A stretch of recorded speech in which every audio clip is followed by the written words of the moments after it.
Time for cities and towns to start dreaming again.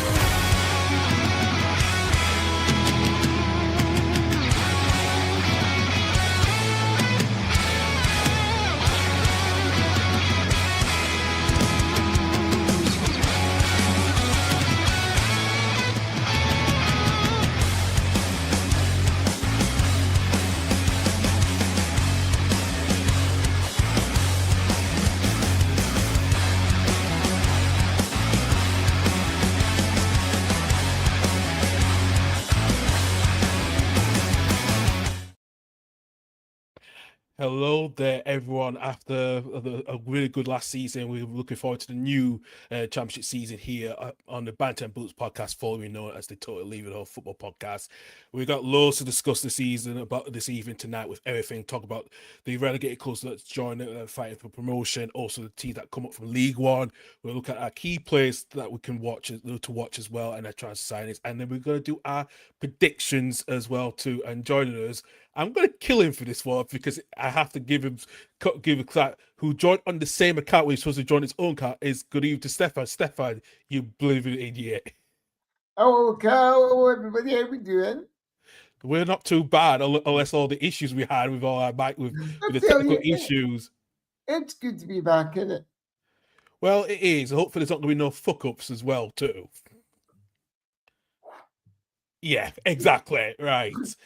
We got some return of our pundits as well. Say good evening to Michael and also to Annie. Good evening to you guys. How you doing?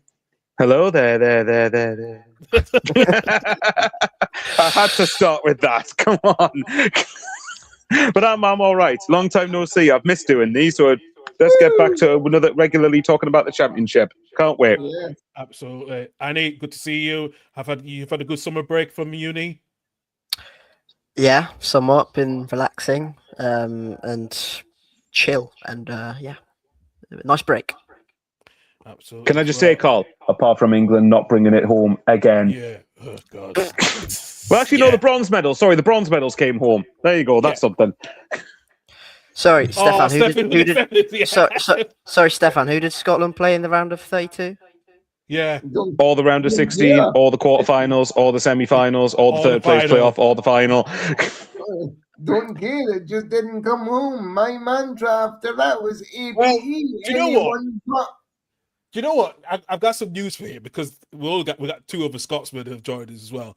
The only worst thing is I found out who might be the next Scotland manager, and it's someone that's still in the coaching staff who didn't lose his job. It's Stephen Naismith, I've been hearing. Stefan's gone very quiet all of a sudden. I wonder why. Shut him up now, yeah. Hang on, and it's not because Wrexham lost the streaming service derby last Sunday as well.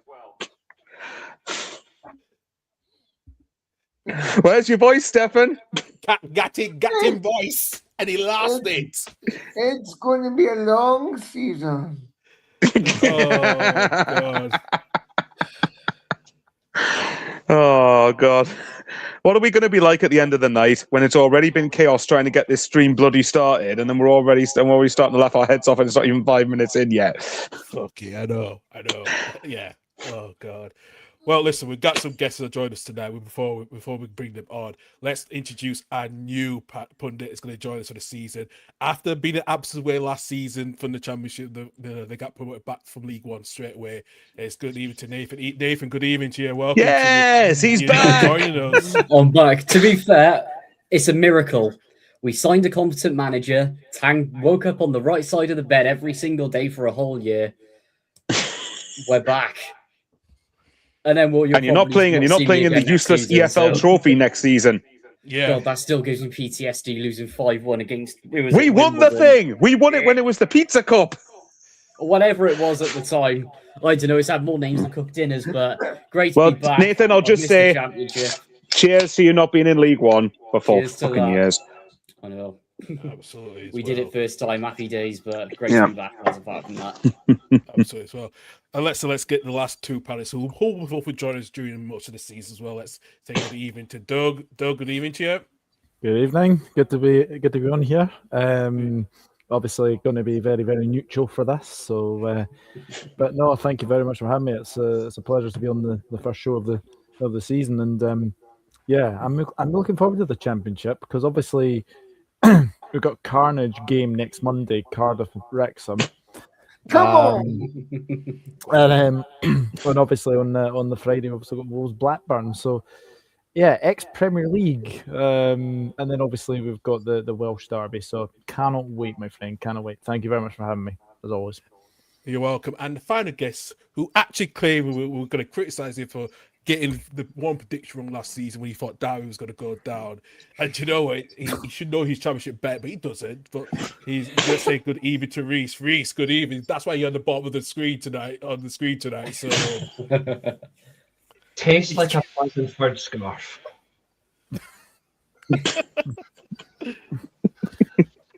oh my god. Typical Reese you are, man. You just I mean, there's ways about it. It's either you talk about it, you think about it, you do a Cardiff and you go down on it, or you do a Will Still's going to get out of a job, and then you go Will Still's going to get another job somewhere else. Who don't fucking care? There you go. Or you just spout the first thing that comes out your mouth. yeah. Well, that's why the goat is back. Oh god. Carl, do you want to take him to task?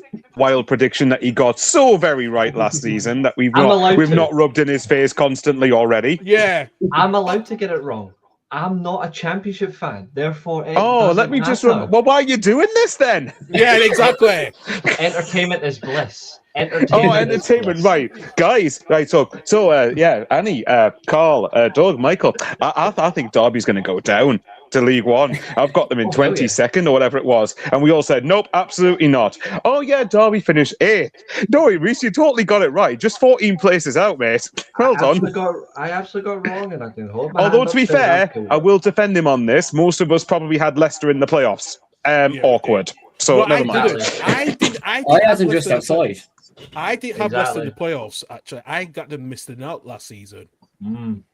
Yeah, but I bet he didn't have anywhere near 22nd though, No. or 23rd, wherever they finished. Doesn't really matter. What about Hull? What about Preston? What about Millwall? Yeah, I had Hull too. I can't imagine. Oh, Annie, I can't think which two people you're talking about there who put Hull and Preston to go down. That's awkward. Not me. Yeah, Not me. we both went for them to go down. I mean, we got Sheffield Wednesday right, but I don't think we deserve too much credit for that. I think that was pretty obvious. There was no way that was going to end. There was no way anyone was going to get that one wrong. You'd have to be insane. Exactly, indeed, as well. Well, we've got lots to discuss tonight, gentlemen, and like I said, I don't know how Carnage is going to be tonight, but yeah.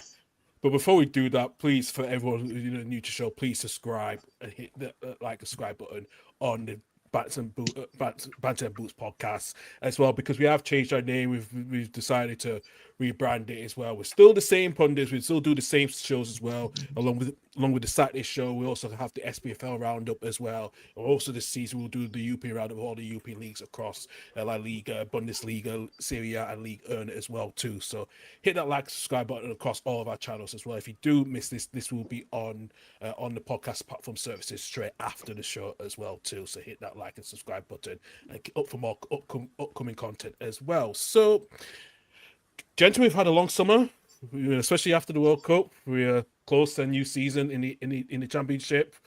Yeah. So let's So let's move on with that. Yes, I know, Annie. I know. The less about it, the better. I know. But let's start talking about the teams that dropped down for the Premier League: West Ham, Wolves, and Burnley. And this is the ultimate question: can any of those teams bounce straight back up the first time? Just one. Let's start off with West Ham. And does anyone want to go first? I think it is just West Ham, for being honest. I don't think Wolves or Burnley are good enough. Weirdly, though, go on. Bear in mind, every time West Ham have been in the Championship, their only route back up was the playoffs. Fair point. They've I think- never won the Championship outright. But could this be their season under Nuno? You just never know. I mean, They've they've made got the some best interesting squad. signings. They've got the best squad for me. I think when you look at the way that they've, recruited this summer so far, obviously they're making another signing in the manner Solomon. I think he's going to be signing. Obviously they've got Veltman, I think, coming in the door as well. Yeah.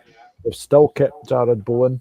They've still got Thomas Soucek. Honestly, this West Ham side should not be in the Championship. No. It's almost a cheat code almost. So, but they did deserve to go down. I think the fact that they've got Nuno still manager as well, for me, they have to be the favourites, and rightly so, because I think, they've still got Tati Castellanos, who I thought was really good in the Premier League. What's he going to be like in the Championship? Yeah. Well, you say that, but there's still a month left, or just under a month left of the transfer window, so anything could still happen. These big names, apart from Bowen, could go. The thing I will say though about West Ham is at the end when they got relegated last season, I think they had to raise 160, 170 million to meet something like that. Yeah, 100. I think it was 150 they had to make. Yeah. I mean, considering they flogged Mateus Fernandes for just under 100 million, Somerville getting that much money out of Saudi as well, phenomenal. Pots for just below 10 million. It was 10 million roughly. So yeah, they've already raised that 150 million from them three alone, probably. Yeah. Doing and they've got players and keeping what they got is absolutely outrageous. Keeping Nuno mad, absolutely mad. And let's be real, lads. I mean, Michael obviously won't like the fact to have to bring this up, but even he'll agree. They actually have somebody who knows what they're doing in terms of owning a football club as well. Like Amanda Staveley coming in is a big thing for West Ham. No, I agree with you. That was the biggest thing, because we thought Daniel Krinsky was going to buy the shares, and then comes Amanda Staveley. That's going to be complicated because I think he has the option. He has the option to reject in the ownership. That's the confusing thing about it, because I think Kretinsky's got a deal with David Sullivan, who's obviously no longer sort of involved in the running of the club. He was at the game yesterday, though. I think if Kretinsky goes over 50% of his shares, he automatically buys sort of more of, I think it's Sullivan's shares as well. So he's in a really tricky position, Gianni Kretinsky. But yeah, this is probably not helping West Ham, because this is just delaying their transfer business, and on the pitch, that's just not helpful at all, because they don't know who the majority owner is going to be. They've only made one signing, which is from Campbell Lampard, Madrid for £1 million from WT Guardia in Colombia. So he was there last season, wasn't he? Yeah, he was. So it's a bit of a woe with that one. They've only made one big sign, which is your Veltman from Brighton. So it's a bit of a worry. I did see a suggestion that they were in talks with Axel Diassi, who was there last season. Now, is that fanciful? Is he really going to want to drop the Championship? But what I would say is, if he does drop the Championship, that is an incredible piece of business. And obviously Solomon coming in from Tottenham, Carl will know more than most of us about him. But I've actually wrote down in some of my notes, and just to the spoilers here, I've only literally written down my top 8, 9, and my bottom 3, because wasn't enough time for me to go through every single position. But I'm looking at West Ham's squad, even with those that they've lost. So I'll just read out some of the names. So you've got Aaron Wan-Bissaka, James Ward-Prowse, Pablo, Castellanos, Mavropanos, Elhaj Malik Diouf, Thomas Soucek, Kyle Walker-Peters, Jared Bowen, Matt Hermanson. That's ridiculous. Now, yes, okay, granted, I said this to an extent about Leicester's team last season. Awkward. But other than that, though, if they're competently ran, it will be a criminal disaster for this team not to get promoted. I don't think there's that much they need to recruit for it. But you look at some of the players. Obviously, the caveat is the window doesn't end for another 3 weeks, just over 3 weeks. So it depends who they're able to keep. But the good thing is, if they needed to raise £150 million with Potts, Somerville, and Fernandes going, they've raised that already. They don't need to be able to. They're in a position now, by the looks of it, where they don't have to sell any more players, unless, of course, a ridiculous bid comes in for a player they can't turn down. But just reading off that squad list, good luck to anyone coming up against them. But let's be honest, Michael. West Ham had a lot better run than Leicester City were last season. Let's be honest, they were kind of running to the ground from the inside. And I think Nuno still being there is a massive thing as well. Yeah. And bear in mind, West Ham weren't bad towards the back end of last season. They were 13th, I think, when just in 2026 alone. So they were. It's that horrendous start that cost them, isn't it? Yeah, they didn't go down. Yeah, they didn't go down with a whimper. Okay, they've still Fernandes and Somerville, who are two of their better players. But a lot of that group is still there.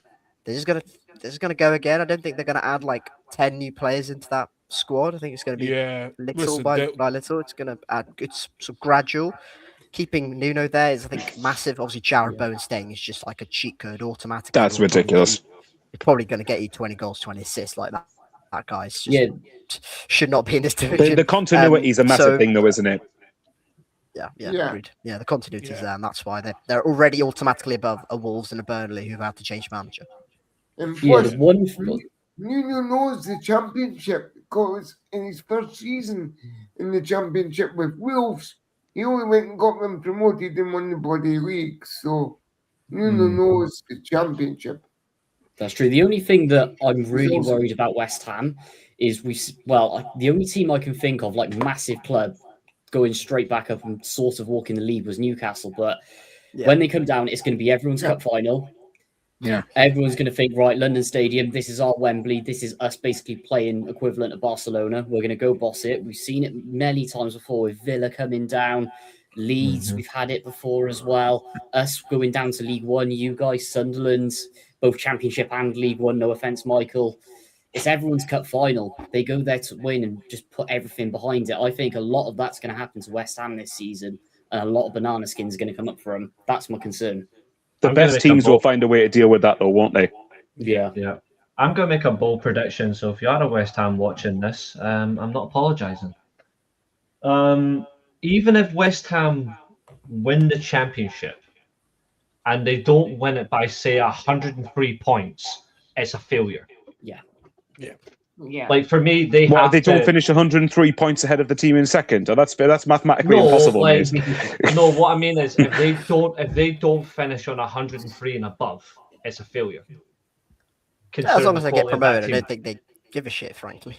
Exactly. I was going to say they will not care as long as they go up. Yeah, true. exactly. The purist in me, based on the squad they have, if they don't do it, fuck them. Well, hold on a second, Bill. If you look at the season before that, when Leeds and Burnley went up with 100 points, and like I said, Burnley with being Burnley because they had the best, team that least conceded goals. Best defense, yeah. Best defense. Yeah. But the problem was that Leeds was a lot more attacking, and that got the job done to get over the 100 points barrier. And so in a way, I don't think West Ham will care enough as long as they finish at the top of the table. That's all they care about. If they finish in the playoffs, that could be chaos like what happened last time when they got relegated, when they were under Big Sam at the time. So, but here's a question for Carl then. Right, if that season, instead of winning the league, say you got promoted and finished second, even though I would say you had the best all-round squad in the Championship that year, 24-25, would it have been viewed as a failure, or is it still got promoted, job was done? The latter, the job was done. So, yeah. Got the job done. That was it. So, out of interest, as a follow-up, then, which team do you think? Actually, for everyone, which team do you think was better, Leeds 24-25, or as of right now, West Ham 26-27? At least on paper. West Ham. Well, Leeds didn't come down with. Well, they did come down with Somerville, but not Fernandez, Souček, Mavropanos, Wan-Bissaka, Ward-Prowse, Bowen. So yeah. Probably West Ham. It has to be West Ham from the entire quality basis. Yeah, really. I would say. So is this squad then? Sorry to interrupt, Reese. Is this the best squad on paper that's been in the Championship then? No. At the very least, for a very long time. I think it's the best since Newcastle 15-16. It's right up there. Probably, yeah. It's right up there. It's right up there. Yeah. But in terms of quality-wise, yeah, I don't. You couldn't not say that. But in terms of pedigree, no one touched it really. Yeah. The only teams I can think of that can compare to this are Leeds, Leicester, and Southampton in 23-24. And even none of them, I think, have the squad this lot do. Are you talking purely? Actually, maybe Leicester did. I don't know. Is your question purely based on teams that were relegated or are already in the Championship, though? No, teams that went down from the Premier League, so teams that are relegated. What about? Actually, you know what? I would have said Wolves from the end of 2010s. Actually, their squad was actually considerably good. It's just They weren't really going to stay up now, were they? Didn't they get No. double relegated as well in one of the seasons? They did. Jim, No, I was had a going to big say gap. they got Yeah. relegated twice in a row then. Yeah. Yeah, But they the were only a team- good squad though. Yeah, the only team I can think of, I know they did stay quite a bit until the 2018-2019 was Aston Villa, because they should have had the squad. If you look at the team they had when the year they went up, it was crazy, mind. Yeah, Even Blackpool had a decent team when they went straight back down after they got promoted. They actually had a decent team as well. they did. I will say, out of the three, looking at it from a sort of a neutral point of view, West Ham are the more prepared to go straight back up. Wolves have obviously got a new manager in there. You know, Rob Edwards, to his credit, I don't think he did a particularly bad job at Wolves. No, Burnley, for me, are the ones that are in real trouble, because Yeah, I agree. bring in a manager 3 weeks before the season starts. And the thing is, they've had a massive clear out. And I don't think that clear out's It's not ending. done. No, I honestly think you might see a few big names leave Burnley just now. It's a great During point. obviously this month. I honestly think Burnley are, out of the three, the least prepared to potentially go straight back up. I think West Ham and Wolves, for me, all right, Wolves have obviously got a new manager, but they've still got Jimenez, they've got Andre. Like they've Trippier as well. Trippier as Trippier. well. They've Tell you still what goes got a against. squad. I tell you what goes against Burnley as well. They put all that money into Marcus Edwards, and let's be real, Marcus Edwards was very good at Sporting Lisbon. He's come into Burnley. They're expecting him to be a goal-scoring winger. That was not what he did at Sporting Lisbon. They've expected him to carry most of the goal threat, and he hasn't done it. I'm surprised he's still In the there. Premier League, I agree. The Yeah. biggest red flag that I get out of Burnley personally is the fact that the manager they brought in, he was like, what, 6th or 7th choice? Nick Bellamy Ryan, turned Yeah. him down. he was That's the linked, problem. linked to the Celtic job most of last Massive season. red flag. Yeah. To be And I fair, think that's not what I was expecting Reece to say. I was expecting him to say, the problem with Burnley is I think they're a stripper club and they're not going to go back up. Now, that only applies when it's the Well, right time. I'm going to disagree with you, because I think Burnley are now the proverbial yo-yo club. See, They're the what reason why Norwich I- used to the be, reason why aren't I they? didn't say it- The reason Yeah. why I didn't say it is because the kings of the strippers are still Norwich. They still have that. But the annoying thing about it is, the reason why I'm not saying Burnley is because Leeds still have the manager who defines stripping. Yeah, And he's but at actually least done that, well. at least, So it at annoys least me. that, So that- at least he proved that last season by keeping Leeds up. That's the difference. Now I think which is does that annoying. stripper later to him? Then again, the true stripper manager, and the thing is, he bores everyone to death with his style of football. And he's is like, what Scott the hell do Parker. we? And he's like, what does When we this talk mean? about strippers, what's All going right, on? okay. So Yo-yos. God, Reece, context Back quick. yo-yos. Stripper All right, clubs. Yeah. allow me to save your head. So I coined this phrase a couple of years ago. Stripper clubs is basically any club that will basically go up and down from the No, Premier I League get to it. the I get Championship it. and back through. I get it. it's- But why have we moved so- away from yo-yos? Is my question. Because yo-yos are important. Stripper clubs aren't important. So are you going to change your tune if Norwich go up this season then? No, because they'll go straight back down. Announce Norwich going up and finishing 17th next season. No, that won't happen. You also, Norwich I are will the keep team. mentioning this. You said Derby would get relegated. Yeah, we're gonna keep Yeah, mentioning it yeah. for duration of the show. Yeah, but here's Yeah. the thing. Here's the thing. And Nathan and Doug will defend me on this. When it comes to stripper clubs, I am never wrong. That's He is correct. right, to be fair. Yeah. So hold that one. So is that still one talking about category where Wolves. you're not wrong? No, I was right about Just Napoli one fans. category. No.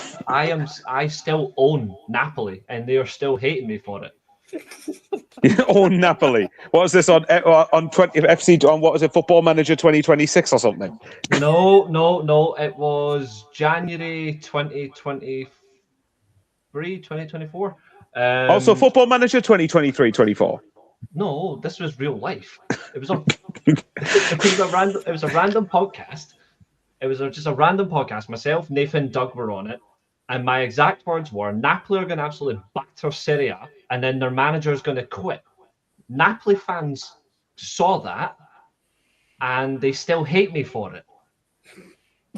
I had a couple of Napoli fans wishing death on me for saying it before it even happened. The worst thing is, though, 4 months later, Fabrizio Romano, Luciano Spalletti has left Napoli.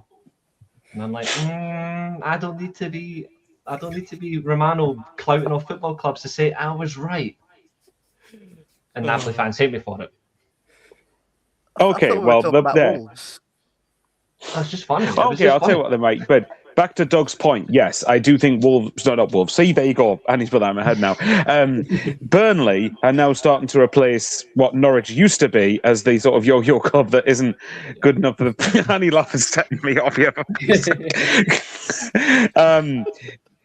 Where I do think Wolves will. Well, it depends really on how. Now I'm going to get this manager name totally wrong here. Cesar PX Auto. Yeah. If I've got that right, then I'm proud of myself. Obviously, it's an unknown quantity. The saga there was the Rob Edwards stuff, which is kind of karma given what he did to Borough last season. So, yeah, that was quite funny. I must admit, I think Borough fans would agree with that. But I'm looking at, like, what is it? Is it Krikechi? They spent quite a lot of money on him from what I've seen. He was on loan last Jimenez season. He was on loan last season. Obligation. Was there an obligation to buy then? Yeah. Obligation, yeah. Oh, okay, so that's why they bought him. He's been linked to a move straight back. He's been linked with us in the past as well. Yeah, but Burnley have done it with Burnley have done it with Florentino Luis, who's had an obligation, and they just sold him straight to Ipswich. Yeah. Okay, fair enough then. But the two signings that impressed me, which are the obvious ones, are Raul Jimenez and Kieran Trippier. And I know there were talks about whether Kieran Trippier was going to stay because of the Rob Edwards stuff, but it looks like he hasn't cancelled his contract unless I've lived under a rock.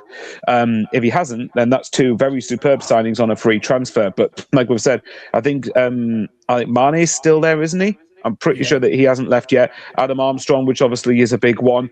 Obviously, João Gomez was sold to Aston Villa. But I still think Wolves have got a team that is good enough to, at the very least, finish high end in the playoffs. The problem but at the same time, when I was doing these predictions, sorry, massive loss. They do have a depleted squad from the way I'm looking at it. That is true, mind. That is true. The thing I would say though is when I was doing these predictions, I don't know if anyone else was doing it. When anyone who has done them, there's been a couple of big surprises there of where I think that there's a couple of non-parachute teams that I think could do really well, and I'm talking particularly likes of Middlesbrough. When you look at the money that they're spending, Norwich. Sorry, Reese's Stripper Club FC, basically. But Norwich, I think, will actually do quite well this season. Actually, he should be backing them here because of Mr. Philippe Clement, funnily enough. As we look at the No. Stuff that baldy, useless twat. You can't. If you ask any Norwich fan, I think you'll be heavily outnumbered on that, mate. Listen, but there you go. Listen, he would have beat Hibson there if he didn't have the Dirk McKinnis. Come on. You see? Stefan, can you at least try to hide how happy you are, mate? Let's not go there. Let's not go there. This is Reese just talking himself into certain doc going, don't rise, don't swear, don't do anything you're going to regret later. Just shut up, Reese. I'm perfectly calm. Except the meme where it goes like the fire's around you. This is totally fine. Yeah. But the point I was getting at was, okay, here's a good question I've got for you then, right? So look at Middlesbrough and Norwich then. In fact, the three teams that are non-parachute teams that I think are the best equipped to challenge West Ham, Wolves, Burnley and Spygate FC. If anyone who doesn't know that, of course, it's Southampton. The non-parachute clubs I've got finishing the highest at the minute are Middlesbrough, Norwich, and Stefan will love to hear this, Wrexham. They are the three that I'm looking... Based on what? Okay. With regard to who? I slightly disagree. Yeah, I agree with the first two. I think we all agree on the first two. Wrexham, on the other hand, are. I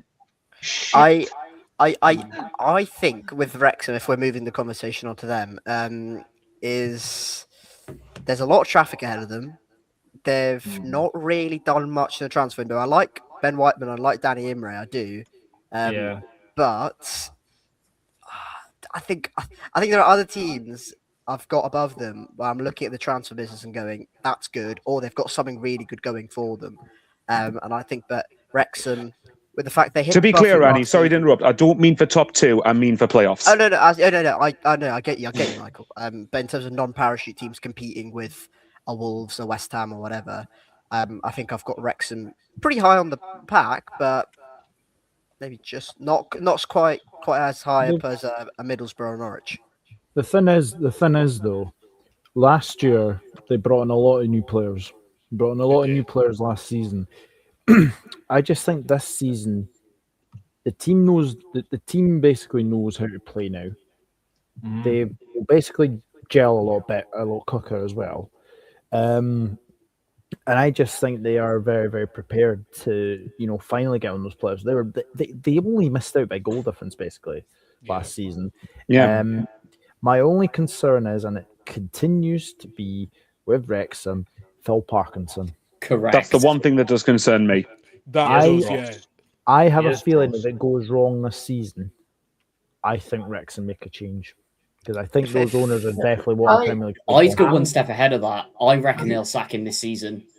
I have a different opinion. I don't think they will. I think they're such a loyal.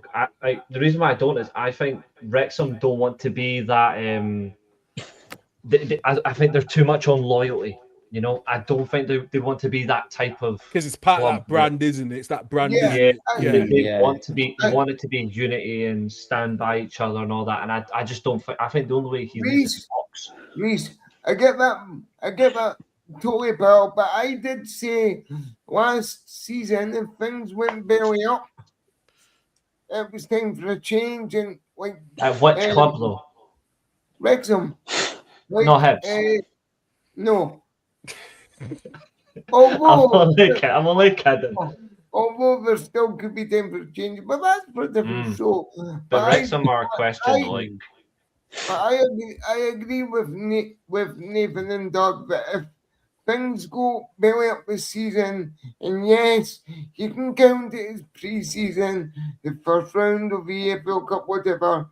Both teams looked as rusty as each other, and it was just a totally freaky Will Lancashire goal that got Middlesbrough the win. But he's a good player. If things continue to go in that vein when you have quite a bit of the ball away from home and you can't convert chances, if things continue to go like that, then it's been a hell of a 5-year ride with Parkinson, but I think it'll be over. I have to commend Middlesbrough, by the way, Lancashire, getting him as well, talent-wise, he's got a cracking goal as well. Good move. Yeah. It was actually. Well, before we move on to Middlesbrough, I want to ask Reece then, if he disagrees with me on Wrexham, where do you see them finishing then? I would say between the playoffs is now down to what? Again, eighth, yeah. Yeah, which I already think is absolutely stupid in the first place. I think I would say 10th. Oh, Reece boy, well... See, I disagree. I think that's too low for the team they've got. Same as me. I've not got them in 10th. Right, let me just read out the name.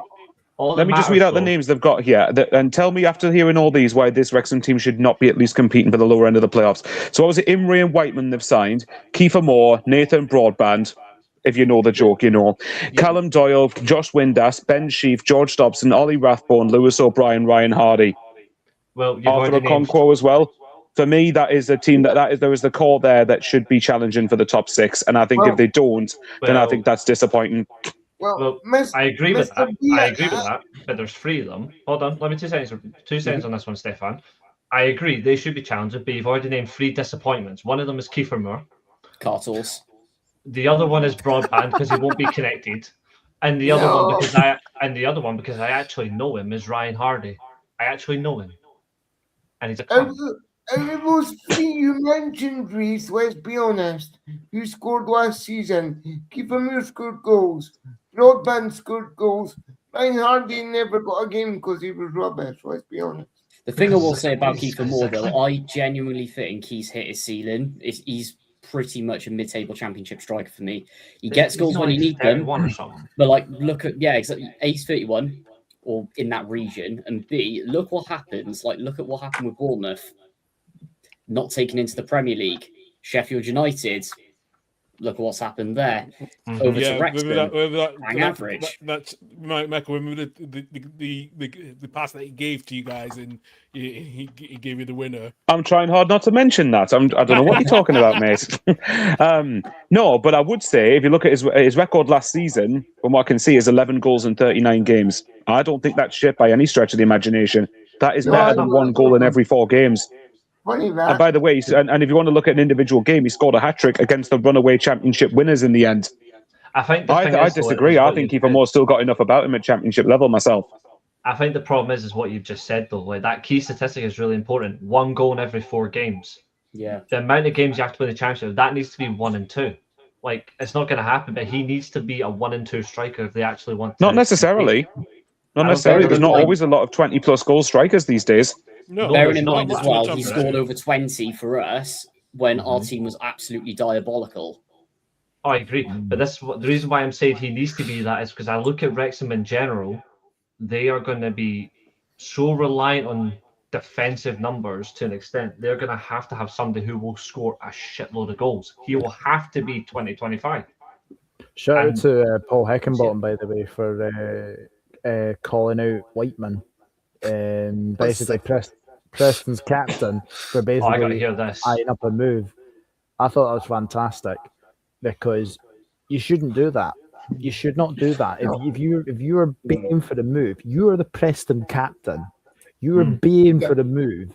Your manager basically comes in and say, "Oh, you shouldn't be doing that. Should not be doing that." Fair play to Paul Heckenbottom, even though I don't rate you. Fair play for that because I thought that was fantastic.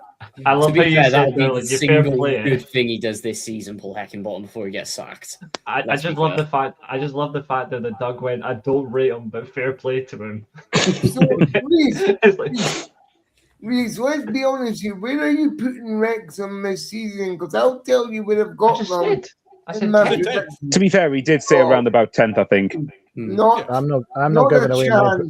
I'm not giving away mine yet, but all I'm just going to say is, that I looked up the last season. Now, granted, there was a few Coventry players that hit double figures, but Haji Wright's goals, for example, got 17, which is only 6 more than what Kiefer Moore got. Ellis Sims got 13. So, unless you are relying literally on Kiefer Moore, then yes, I agree, he needs to hit 20-25. But if you've got a fair few players that can hit double figures, I don't think you need to rely on one player.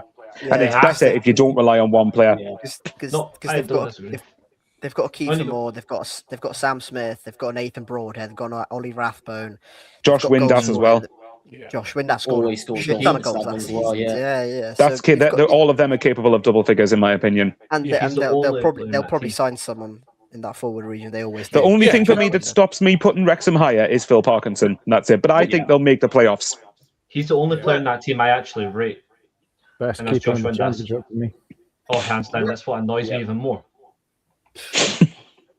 Well, you're on about Wrexham making signings. We're starting to make moves in the transfer market. No surprise. Well, you signed a sponsorship with Marvel now. Is one of them Anthony Patterson? Because I keep hearing rumours that Patterson. That rumour's been going on for months and months. That's going to rumble on till the end of the window, I think. Apparently, I think this could go to Deadline Day for our Deadline Day special. Apparently, the rumour is Okonkwo is going to make way for a new signing. Now, we are sticking a valuation of around Stefan 3 to 4 million on Okonkwo. I don't like that. They're looking to bring in Anthony Patterson, I think, for Okonkwo. Does that mean you start with Danny Ward at for the season? Yeah, that's a big one. The thing is, good thing that Stefan Ant's not here. Phil Parkinson was asked about this the other day, and to be quite honest, nobody knows who's going to start and go because Phil doesn't know. That's a good point. I mean, that's why you're getting high enough. I would be very worried if Danny Ward starts the season. So would I. They do have Callum Burton as the third goal. That's the thing. Just on Parkinson really quickly. Sorry. They've had one season where they've Stagnated's not fair at all, but they haven't got promoted. If they miss the playoffs, I think they're going to do what Chris Davis did at Birmingham, where fan pressure will increase probably if they aren't in a promotion conversation. And Birmingham were really sort of nowhere, no man's land, sort of bottom half, which was back in the last season. I think if Wrexham are in a similar position, I think that might be it. I think he's got the loyalty, he's got the credit in the bank with all those promotions and all that time he's been there. He's got this season, I think. Yeah, definitely. I think so. But if they miss the playoffs and if they don't really look like a promotion chasing side, then I think that'll be it. But here's the question though. When you look at Wrexham, if for some reason Parquet does go, who do they actually get? Because when you look at Wrexham, like they'll want certain criteria. Like they'll want somebody who'll appease the fans. They'll want somebody who will get on with it. But also, they'll want someone that they can stick to their whole credibility. Wrexham have built a brand on loyalty, even to their oldest players. Like they've got players who are in their mid-30s. They're so loyal, and that isn't helpful. Well, what I would say is when Rob and Ryan bought Wrexham back in 2020, but it was actually announced in 2021, they bought Wrexham for around £2 million. Now, to buy a club for £2 million is sweetie money, let's be honest. Value of Wrexham now is around £450 million. Now, you think they're very ambitious owners. They tried to bring in Christian Eriksen last season. It wasn't a fluke. It did appear on everybody's favourite news channel in the UK. That's how you knew it was a genuine story. They've been linked with the likes of Jefferson this year. They've been linked with players from Serie A. Now, you think because of that ambition, if Parky does go, Robin Ryan's going to want a big name in that dugout. Let's be honest, a big name in that dugout. And they'll try everything to get that big name in that dugout, whoever it may be. I suppose there's only one man for the job. Actually, no, I know what's coming, yeah. Come on, I know exactly who you're going to say because you've said that enough time to Cal all last season, so now it's your turn to say it to me. Come on. I think the only man for the job for Wrexham is Wilfred Nancy. Whoa. We're going to see Steve Clark.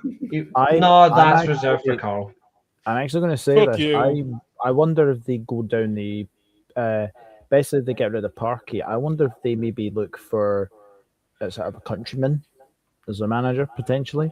That's my main worry is basically like, you know, Parky's obviously had the loyalty, but do they go for a countryman or do they look sort of further? I don't think so.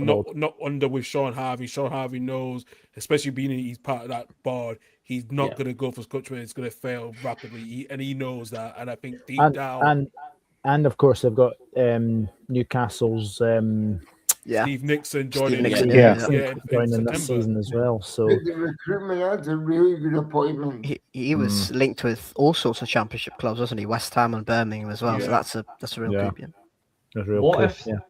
Here's the thing: if they did go down the countryman route, I think that's a fair point, Doug. If they were to go down the countryman route, there's only one or two managers. Like one of them is already their national team coach, which will send Nathan over the edge anyway. He won't go to Wrexham. No way. If he turns down Burnley, he won't go to Wrexham. I'd say maybe semi decent, but nobody's really seen him coach in years. Although to be fair, is he Welsh? I mean, I don't really pay attention to people's nationalities these days. I suppose they could try and tempt Chris Coleman for a joke. Steve Cooper? No. I don't think he'd go because he's already turned us down. Cooper or Coleman? Cooper, because he wanted to go to a bigger club at the time in the Premier League. He did, yeah. So it'll be interesting. True, but you look at Wrexham's ambition, though. I wouldn't be surprised if he did consider it, though. Yeah. And you've got to think about the style of play. I can't believe we're having this conversation, by the way. You've got to think about the style of play from Parkinson, who's been there, 6 years? Yeah. Something like that, yeah. 5, 6 years. Yeah. It's been there a long time, so you can't just rip all that up and hire a possession-based manager who's going to play forward. No, at the you've got to back. have someone with continuity, don't you, from one Yeah. place to make sure the playing style's seamless, really. Dom Hyam and Zach Viner split centre backs. No, I down the imagine wing. that. Yeah, no, it's not going to happen. The So, thing I would say, but what Annie said before, though, I think one of the reasons I think they'll finish in the playoffs, though, is because I look at the teams around them and I'm thinking, like, with the exception of the parachute sides and Borough and Norwich, right? Who can people name around that's better than Wrexham? The only one I could maybe think of is Millwall because of Alex Neil. But the rest of them, I'm not convinced there's anyone that's really standing out to me as better. He should be the next Scotland manager, in my opinion. can I reveal what I've got? I've put it out on YouTube anyway, so it doesn't matter. Okay, go on then. Reveal it for the second time then. I've got Birmingham above them, and I've got Derby above them, and I just think This ain't going to end well. And with Derby, I think it's John Eustace. Yeah. Great manager, unbelievable manager. And Their Birmingham. front line is nuts as well, Derby, to be fair. I mean, Schmodix. It's ridiculous. Yes, Like, how do you have so many something. powerful strikers? It's crazy with them. And getting Bobby Clark for £6 million for Sobers, Yeah. that's a good deal. Carlton Morris still there as well. But Bobby Clark just adds an extra layer of something Quality. different. He can play 6, he can play 8, he can play 10, he can play on the right, he can play on the left, he can He play doesn't literally. ghost.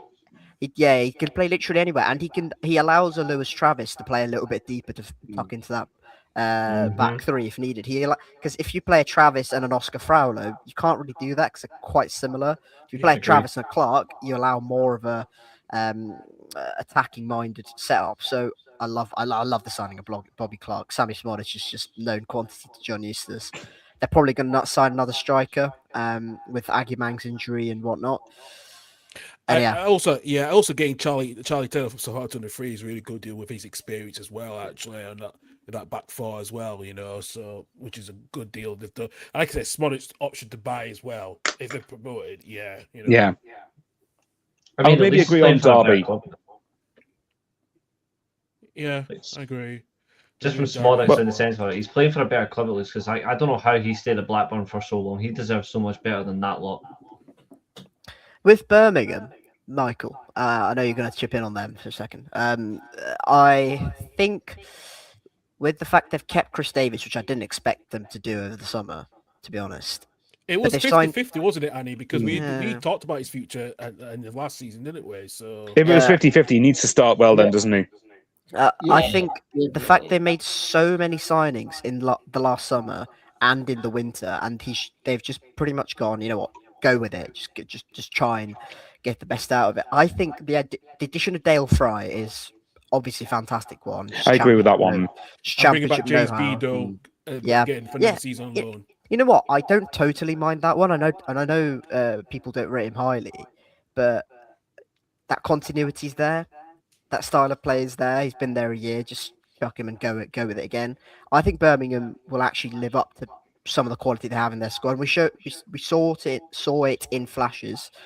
I think they'll be strong. I think the fact it's gone up down to 8 as well, playoffs. I think they could be a real good shout for that. They're coming in with great confidence. I mean, I do not care about pre-season for anything in general, but they'll have so much confidence after how they absolutely humiliated Barcelona. Yeah, The score says 2-2, but they won 3-2 Birmingham were the better penalties. team. Exactly, like, they were by far the better team to watch, which is hilarious. But it's pre-season, but like that will give them so much confidence. And I think they need to, like I said, the players that they signed last season, Kyogo is now gone. He's now gone to LA Galaxy. It was a waste of money. They spent nearly a lot of money for him as well, and he couldn't even. He could have scored one goal. No, I am surprised that one failed. I am so surprised that one failed. Like, he's such a quality player. I agree. Haunted me for years, but he's just good quality. I'm genuinely surprised that one failed. I remember watching when Birmingham played Ipswich at the start of last season, the first game, funny enough, and he absolutely tortured Ipswich all night. And I'm thinking, this guy looks all right. He looks like one of the better. He could be one of the better signings. So for it not to have worked out, if you told me then that night, I absolutely wouldn't. I would have shook my head at the prospect of it. I think my tip on Birmingham is I do wonder, will the expectation get to them too much a little bit? And I've said this before. One of the reasons I think Wrexham will do better than Birmingham is because I think there's more harmony at Yeah. Wrexham at the minute compared to Birmingham. I'm not saying there's like toxicity at Birmingham or anything like that, but as Annie said himself, Chris Davis would have certainly under-delivered last season compared to what was expected for a lot of them for the squad quality that they have. But I just think there's too much upward momentum going on at Wrexham, and even if you look at last season, they were in the playoff hunt right till the very end as a promoted club. Yeah. So that to me is why I just think I agree with Andy's shout on Derby, and I'll spoil it. Derby's in my playoffs as well. I think John Eustace is a big reason why, but I think apart from Derby and Millwall, possibly, I'm not convinced I can see anyone who I can say is better than Wrexham. The thing is, you are convincing me. That really bugs me. You are convincing me. Like, I think based on the fact you said about unity, I look at that's another thing as well. It's such a massive schedule as well. You got to play like so many games. Keeping a squad happy, especially for that level, it's going to be for them if they can. It's do huge. That, who knows? It counts for a lot more than what people think it does. And I think what's another thing as well, I think if you look at the result on Friday night against Middlesbrough, is anyone really going to care about that? I don't think. I mean, did Wrexham really put out their full strength team for that? I'm not so convinced they would have done. So I think I don't think, like I said, I don't think they'll be as high as, like, take out all the parachute teams. I think Middlesbrough and Norwich will be ahead of Wrexham.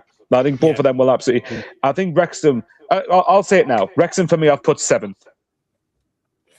I think Middlesbrough, Norwich, and the parachute clubs will. Yeah. Oh, there you go. At least someone agrees with us on position, so that's all right. But yeah, I think Middlesbrough, Norwich, and the parachute teams will be above Wrexham. But but I'd be very surprised if Wrexham are not in the top 8 at the end of the season. Will they go up? I'm not so convinced at the minute, because of the traffic ahead of them. But and I know I've just crushed Stefan's heart saying that for him, unfortunately. I love Stefan's not so much subtlety. I've not missed it in the slightest. But I do have the belief that Wrexham will get into the playoffs. And if I'm convincing Reese on this, then I think I've done something. If I'm starting to convince Reese, I think I've done something right. So, Stefan, 2 words. You're welcome. I mean, I've got a couple other ones, but they're not helpful. Michael. Can I just quickly nip this in the butt before we continue so I can end this joke? Reese, you haven't got Derby going down this season, have you? No, I've got someone far better than that. Oh, thank God for that. All right, then. Thank God for that, yeah. Jeez. I'll tell you now. West Ham. I've got West Ham down to League One. I've got my predictions ready to go as well. I am on the side of righteousness, so I have Lincoln City to survive. Right, fair. Joe, for them, I hope they do. I'm not sure I see it, but I hope. I am. We're going to talk about righteousness. We're going to talk about the League One sides then, Carl. Yeah, absolutely. We should get onto the League One side. Go on then. Let's get the promoted side. Well, let's start off with Nathan and Cardiff. And Nathan, you're back up after an absence away from the Championship, after all the turmoil with the ownership, and somehow you kind of bossed the League One last season in a way, to quite honestly, yeah. The one thing I will say, we did have the odd scare from time to time, and like losing 1-0 at home to Burton on a Tuesday night is never nice. I know this man appears experienced that a couple of times as well. Yeah. Oh, absolutely, and it sucks. It absolutely does, but at least it wasn't Grimsby. Yeah, that's true. Ultimately, the way you look at it, record points or 93 points, and we still didn't win the league. Comfortable getting promoted as well.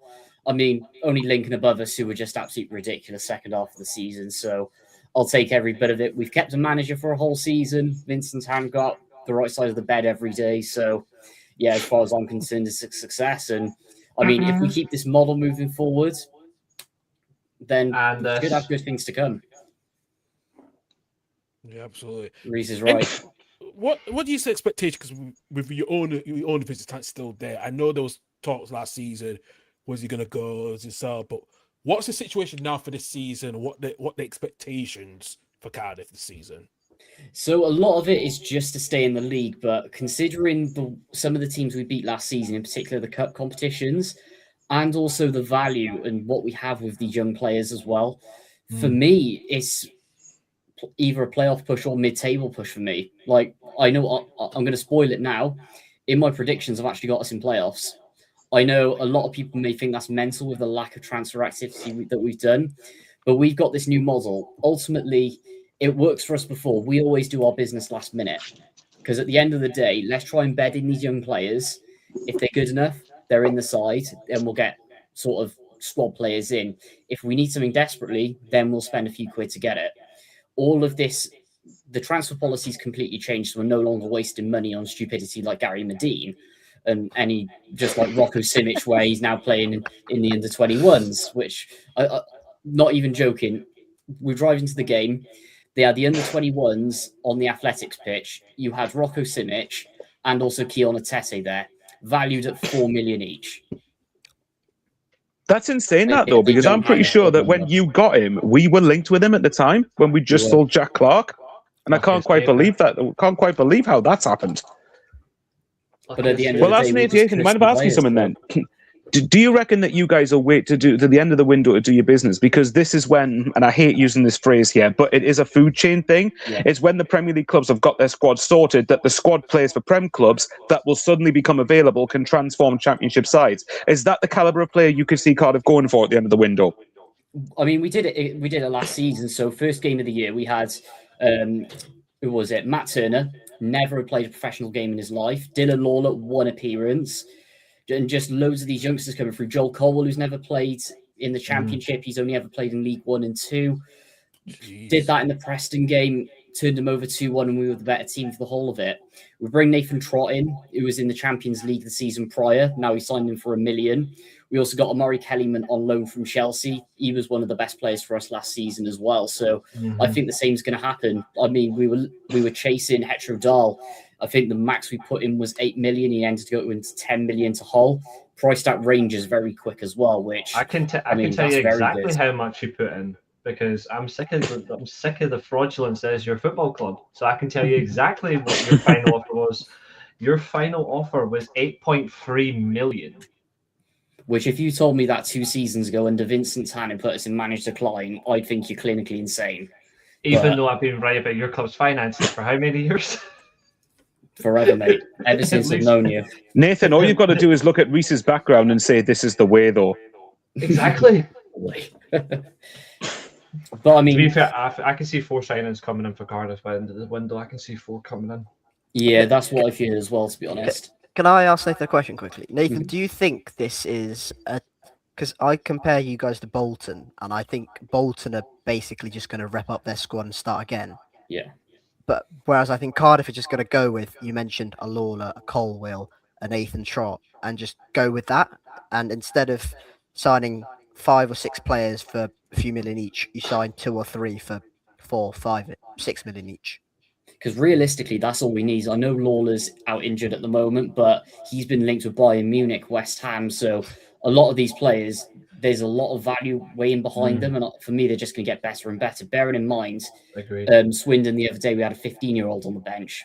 We just sold Axel Donkcho for just under $1 million with loads of add-ons to Arsenal, 16 years old. You got Tankovic coming through, 16. I sound like Will from the In-Betweeners. Paul Moreno, 16, getting into the first team. I mean, the academy's just like a conveyor belt at the moment. And if we can get that winger in, if we can get used to Alex scoring, I think he'll probably get 15 goals. I know I sound overconfident, but ultimately, we're in a good position at the minute. I can just hear Cardiff at the end of the transfer window. For the sake of it. I can just hear Cardiff fans at the end of the transfer window completed, mate. To be honest, that's what it's going to be. I don't like saying it, but I really like Cardiff this season. I think they're proper. I think the playoffs might be a bit far, but I'm not completely disregarding it, which I don't like me saying. I think he's just lacking. It's not totally unheard of that a team comes up and gets in the playoffs in their first year back, is it? No, unlike Buddy Ipswich, Michael, for example. Ipswich was it was the main example I was thinking of. Totally not referring to us at all. Even Norwich and Southampton, they were ridiculous ones as well. I remember. Both finished second in the league, straight up. I think for you guys, though, I actually don't think that's over the top prediction. Actually, I've got Cardiff. I can say comfortably, I don't care. I've got Cardiff finishing 6th in the Championship. I actually think Cardiff will surprise people. I think the only thing for you is these are lacking maybe another two defenders of experience, like an additional experience. I would say maybe an arm midfielder and then a striker. But apart from that, I think these are fine. Yeah, I think the most priority for us is get that experienced winger in. I know we got Kean Ashford, who's playing in the middle at the moment, covering Cole, who's injured, but Gassama's available. You can have him. Exactly. But I mean, as long as we get a number 6, that's the most important for me, because we've got a lot of attacking-minded midfielders. Like we've released Ryan Winsell, which that's a statement of intent because he was player of the season last year. And now he's back at MK Dons, which is a coup in itself. But if we get that number 6 in, get that winger in, and get a cover left back, I think we're set, to be honest. Is it a fair assumption to think for us guys to make that we think that Cardiff will be the best of the promoted clubs? Probably by some way. Yeah. I think so. Yeah. Absolutely. So I do agree with that as well. And I was going to looking at the other teams now. And I'm going to leave Lincoln last, actually, and speak about Bolton. Doug Rees, they've made 2 signings from Scotland with David Watson and Ben Davis coming in from both Achille and Rangers. Again, like what we just said, they tend to up their squad at Bolton, and I just worried. They're just lacking something, especially the experience that they have to deal with. I think Doug might agree with me on this one, but like from the Rangers' perspective, anyway, like Ben Davies, he wasn't particularly great in his last couple of years, and then he just got farmed out on loan. Yeah. So I feel like I will say though that one of their very best signings for me, and he was arguably one of the best players in the Scottish Premiership last season, Lucas Stevenson from us. Good player, solid. I think he's a really solid player. I think Watson, though. he will. It is a big ask, but I think the one thing for me that the only reason Bolton will stay in this league is probably because of Steven Schumacher. And I think when you look at very good manager, Bolton have been in the doldrums. They've been up, they've been down. But I think what's really, really interesting for me is the Reebok, or whatever it's called now. The tough sheet. The tough sheet. Yeah. And that's not us making it up, by the way. It is actually called the Tough Sheet Community Stadium, as in sheet of paper. Just to make it clear.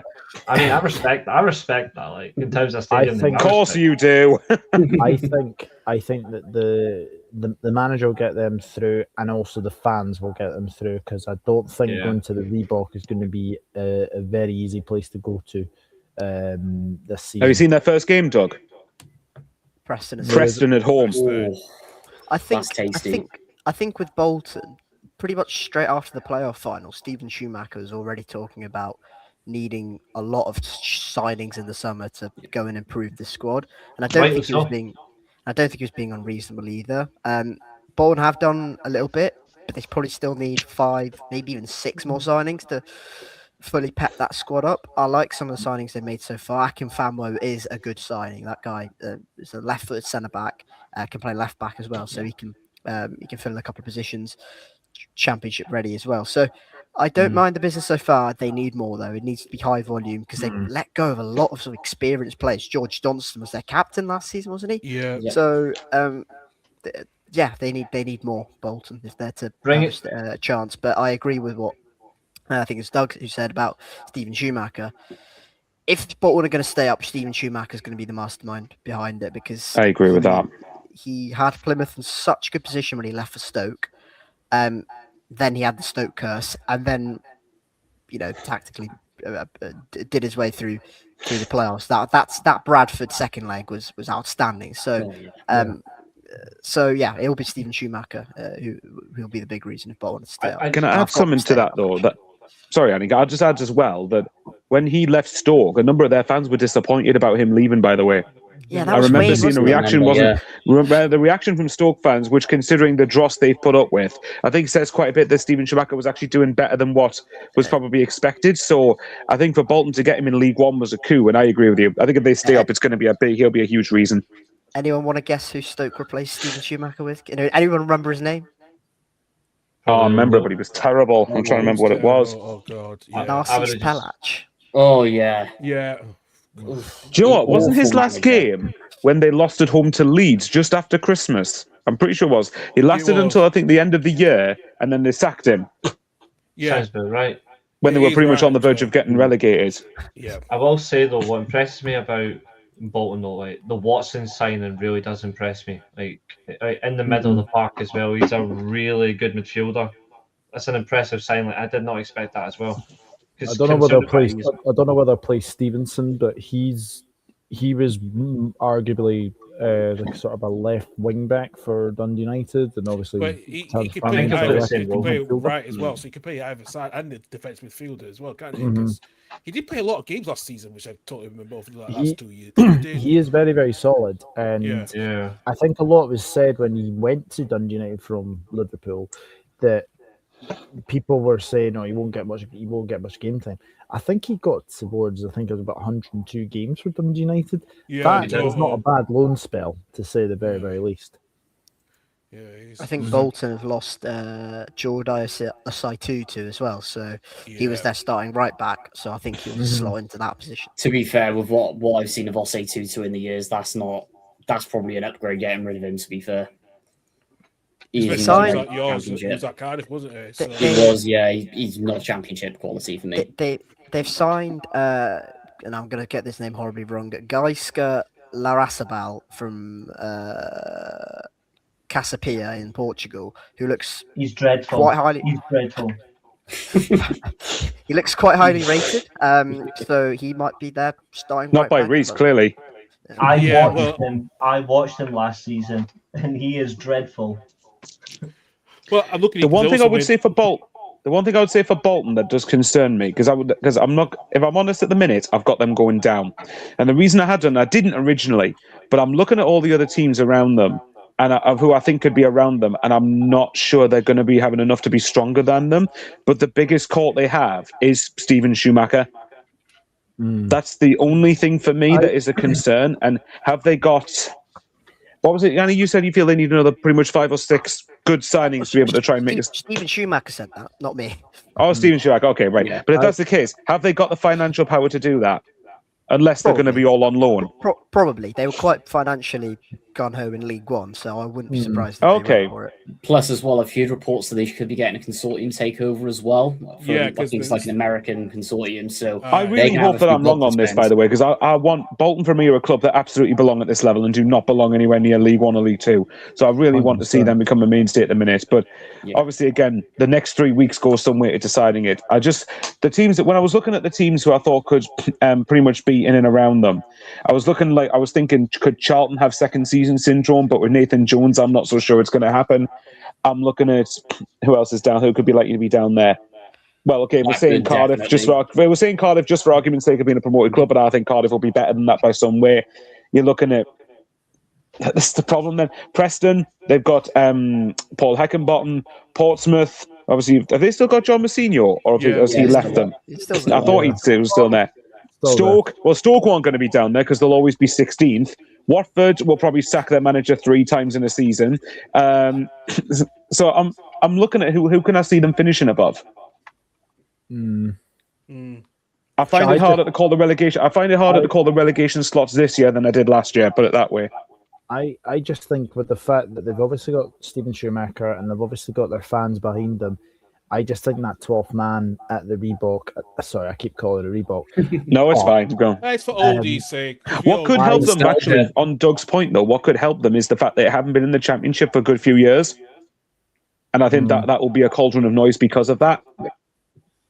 Yeah. It's So I actually could play in mad. their favour. It's actually mad they've been away from the Premier League for about 9 years.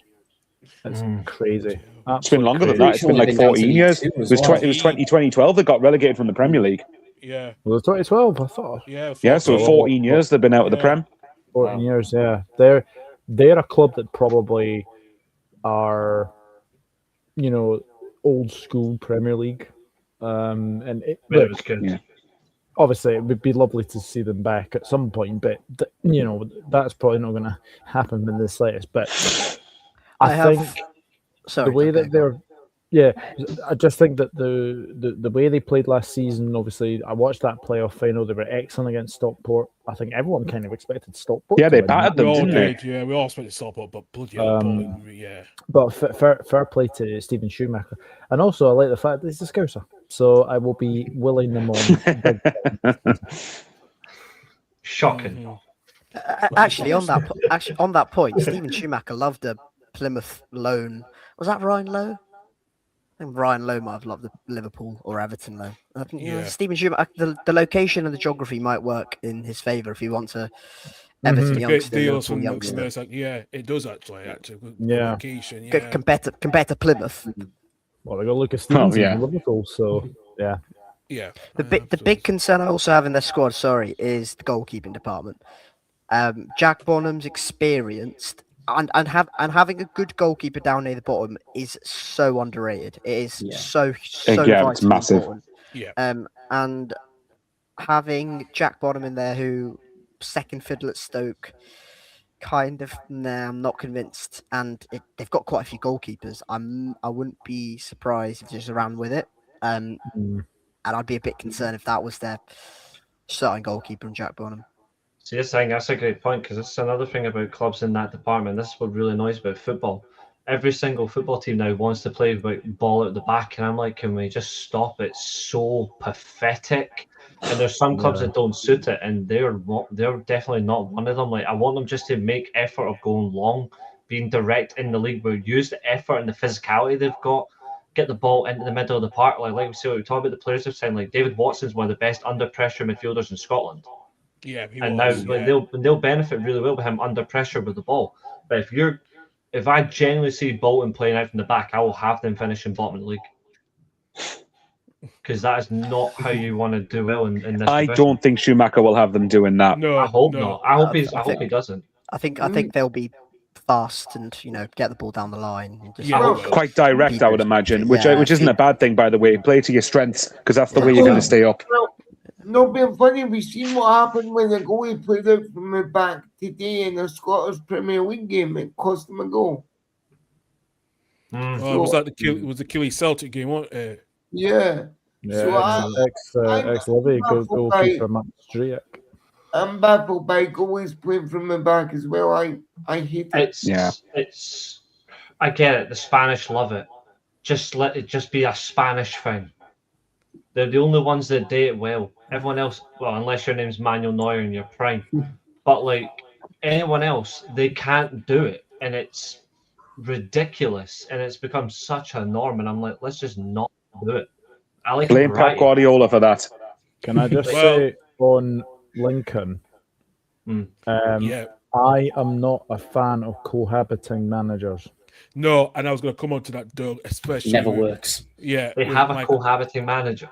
Yeah, cool. Yeah, because since now Michael Schoolbauer is now at Bristol City, they now have joint head coaches of Chris Corey and Tom Shaw. It's just Who did they That's think fine, they- Annie. Just openly show how happy you are. Out of curiosity, who do they think they are? Like Liverpool from 99, 2000 with two managers. We saw how that went. We saw it at Hearts. We saw it at Hearts. Hearts did the same as well too. Yeah, We saw it at Hearts with Stephen so Naismith bad. and Frankie McAvoy. That had never worked. Frankie doesn't. McAvoy. Do God. you remember? Do you remember Carl and Reese? I think the thing is, you look at what happened with that, and 1 week it was Stephen Naismith's manager. yeah. Yeah. I remember And it was Matt oh Boy's god. manager. That Like, was Stephen it was Naismith- confusing. So it was due to the UEFA rules, wasn't it? And I remember it so well because Stephen Mason did not have the badge to do it. And Stefan will be back also. Stephen Mason did not have the badge, so Frankie McAvoy had to become the head coach for the European run, and that was such a huge mess. And I know that's why when I said to earlier on, I feel like if Stephen Mason's already passed his badges, he's likely to become the new Scotland manager, which is going to be like. I'm saying this, and I am not going to change my. If I see Stephen Naismith become the Scotland national manager, I will not be watching a Scotland game. I am not kidding. I would rather watch paint dry than Stephen Naismith coach the Scotland team, because he'll do exactly what Baldy did wrong. He will not put Lennon Miller in the squad. He'll keep picking that tiresome derelict Ralston at right back, and he'll play that clown Hanley at centre back. So I hope to hell we get a proper. I would give the job to Alex Neil.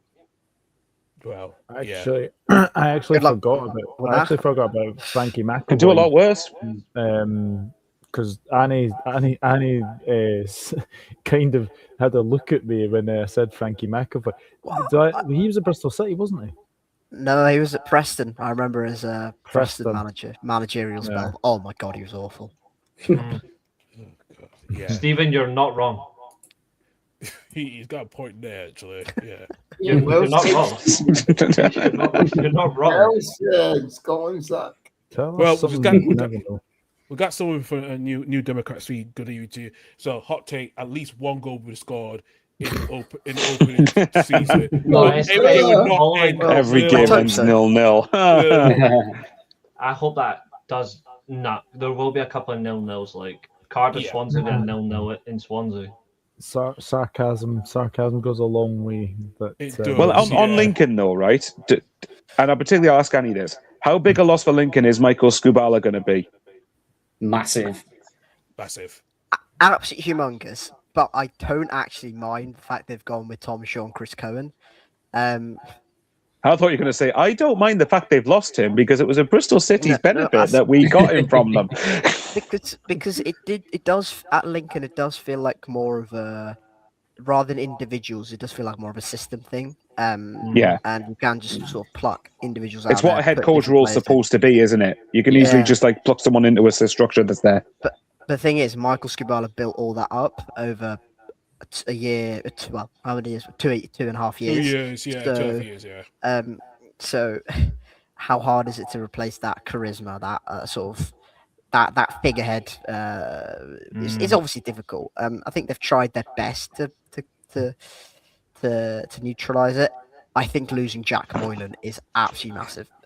Yes. I know they've got a big smile on this, but he was just so pivotal and he just fit how that number 10 role Lincoln play with. It's not a creative number 10 where he's going to get his foot on the ball and sort of spray passes about. It's a very effective, dynamic, athletic number 10 position, which Jack Moylan that system was fitted around Jack Moylan. He just dropped in there perfectly. I'm sure Lincoln will try and find an effective replacement with the money they've got from Cardiff. But yeah, I think losing Michael Skubala was a big thing. Losing Moylan on top of that to a newly promoted League One side is just like, it's a boring pick to have them. It's a boring pick to have them in the relegation zone, but it's so so obvious that especially losing them a club that finished below them as well. Yeah. Like that's even worse. Like that's even worse as well when you both get promoted and you're losing arguably your best player to the club who literally finished behind you. That's worse. Yeah. They will do well not to finish bottom. Mm-hmm. At the very least, I think they'll do well to stay up, unfortunately. Yeah. I think if you're losing out on a player to Cardiff, I think when they've come up with you, I think that's quite damning from them. But obviously, Cardiff have more financial power, don't they? What makes it worse, Moylan will be a squad player for us. He won't even be like the best in the team or like the standout player, which is absolutely mental to say when you've just taken, a rival's best player. Nuts. But here's the thing as well, like, are they or is there any other clubs potentially in the same bracket where they will be underestimated? I feel like Lincoln will be underestimated by a few people. They will. Just because they'll just expect them to be mullered by everybody. But I think they'll have a high scoring result throughout the season that will shock people. They've got to make their home fortress a fortress, I would say. Yeah. Agreed. Chance, but good luck to them. It's nice to see a new name in the EFL Championship. It's really nice to see. The fact they're here is an achievement itself. 60 years. Absolutely. And when you think back to where they were less than 10 years ago, I was going to say they were in the National League like less than 10 years ago. They were, yeah. So the fact that they won League One last season was a real success for them, and I think a lot of people saw what they could do. I think they went to Burnley and I think beat Burnley at Turf Moor in one of the cup competitions. So. Yep, they did. And that was when Burnley were in the Premier League as well, weren't they? Yeah. So I think the way that they'll do this league, they'll give it a go, and rightly so. But I'm just worried about this cohabiting manager situation because it never really worked. Has it kind of worked, Doug, when Lincoln did it under the Cowley brothers that season when they beat Burnley in that in that FA Cup and they got to Arsenal? They went on a stonking run under the Cowleys. Did Lincoln? Yeah, it did kind of work for them, but it was in the lower league. But in the Championship, that's a different kettle of fish. Yeah, my sure as well with the Cowleys. I think Danny was more of a 1 and 2. I think like Danny was seen more of as the head coach really, and Nicky did all the coaching and everything. So they need to let that down because, like I said, it's all well and good. You can do that in League 1 and League 2 where you will get away with it. You will get away with it to an extent. When you get to like second tier football and your aspiration is to go to the top tier, which to be fair, that will be every Lincoln fan's dream, is to make it to the Premier League. And maybe sometime down the line it might happen, but Reece, if they really want it, they have to be structurally organised. I think that's the dream of every fan of every championship club. But when you look at the difference is Lincoln are the smallest club in the championship. Respectfully to them, like they are by decree the smallest club. Yeah. That if they get promoted, that is a dream. If Wrexham were to get promoted, for example, that's just expected because these are just overwhelmingly cash flowed. Like it wouldn't surprise me if Wrexham were a Premier League club within 2-3 years if they actually just get on with it. But if Lincoln at any point in their history were to get promoted to the Premier League, that is a genuine success story for them. If Wrexham get promoted, I don't count that as a success story because they've been pumped in with all the Netflix money. Excuse me? Yeah, I'll say it again. If Wrexham get promoted, I will say it again. If Wrexham get promoted to the Premier League, it is not for me a success story because of all the Netflix money they've pumped in from their owners. Oh no, Yep, no, I agree. no. Come on. No, I can back it. He's stirring the pot. Yep, stirring the pot. I'll tell you what, I'll join the pot stirring. I think that is absolute nonsense. Thank you. Myself, absolutely ridiculous. They get promoted. It is absolutely success story ahead of every club that's got parachute payments in this division. Well, at least we know. At least we know the Sunderland won the streaming derby a couple of days ago. I think. Thank you, Doug. Cheers. I mean, when Cardiff do beat Wrexham 3-0 next week, then we'll hear different conversations, of course. Right, moving away from the fact that Reece often comes up with outlandish takes that go nowhere.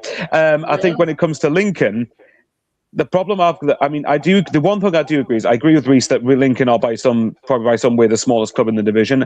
I suppose the thing I would say is look at Bournemouth 10 years ago, but the difference is the financial landscape of football now is totally changed to what it was 10 years ago. The Premier League, as you all know, it's basically Moneyball repeatedly. So it is much harder now if a non-parachute club, unless you are run exceptionally well, to get yourselves promoted now. So I think. But with Lincoln, I think my concern with them is I think they've just lost too many key components of what got them into the Championship, and that's why I think they'll finish bottom myself. Yeah, that's a fair point. I'm just looking forward to predictions. I think this is going to be very interesting. Well, like I said to you, I've only got bottom 3 and top 8 sorted, but there you go. That's probably the main bit that people care about. Exactly. I just do everyone off the cuff. Absolutely. Well, quickly, go on. Sorry, no, I was going to say, quickly just to mention the other two teams. I did mention them earlier, and probably through me waffling, we'd got sidetracked. But can we quickly mention Middlesbrough and Norwich? Yes. Because we were going to mention them earlier, because I'm liking the look of the pair of them, big time. Particularly Borough. Yes, I would agree. But Norwich aren't far behind them, I will say. But yes, I think. But okay, start with Borough then. What do you guys think of Middlesbrough's business? Because that's insane. It just goes to show the value of having a sell-on clause in a deal, because the Morgan Rogers to Chelsea deal has gone a cash flow towards Middlesbrough in a window where they've already sold Hayden Hackney as well. So one thing you can certainly say is that Steve Gibson, Kim Helberg, they are fucking going for it. Yeah, they've bought the best. Yeah. They bought the best keeper in the league as well. I thought he was excellent at Bristol City last season. Look at Annie's face. Just like... They bought the best keeper in the league. They've pissed me off because our response is we'll sign Darlow, who is utter crap. Hey, at least I mean, Darlow he gets does the a job for payday, Wales, so- right? So It's fundamentally fact though. Carl Darlow can suck an egg. Like I'm actually annoyed that we sold. Let's just okay then. All Carl's got to say to that is, did Leeds' good form? Which goalkeeper was in goal for Leeds that coincided with their best run of the season by a country distance thank in you. getting to Premier League safety? I'm Not still even close, Carl Darlow. I'm still not praising the fact that we signed him. I'm still not praising it. Arsenal signed Melier. What are you complaining about? Exactly. Any That's just funny, goalkeeper though. has got to be better than Tom fucking Heaton in pre-season, for fuck's sake.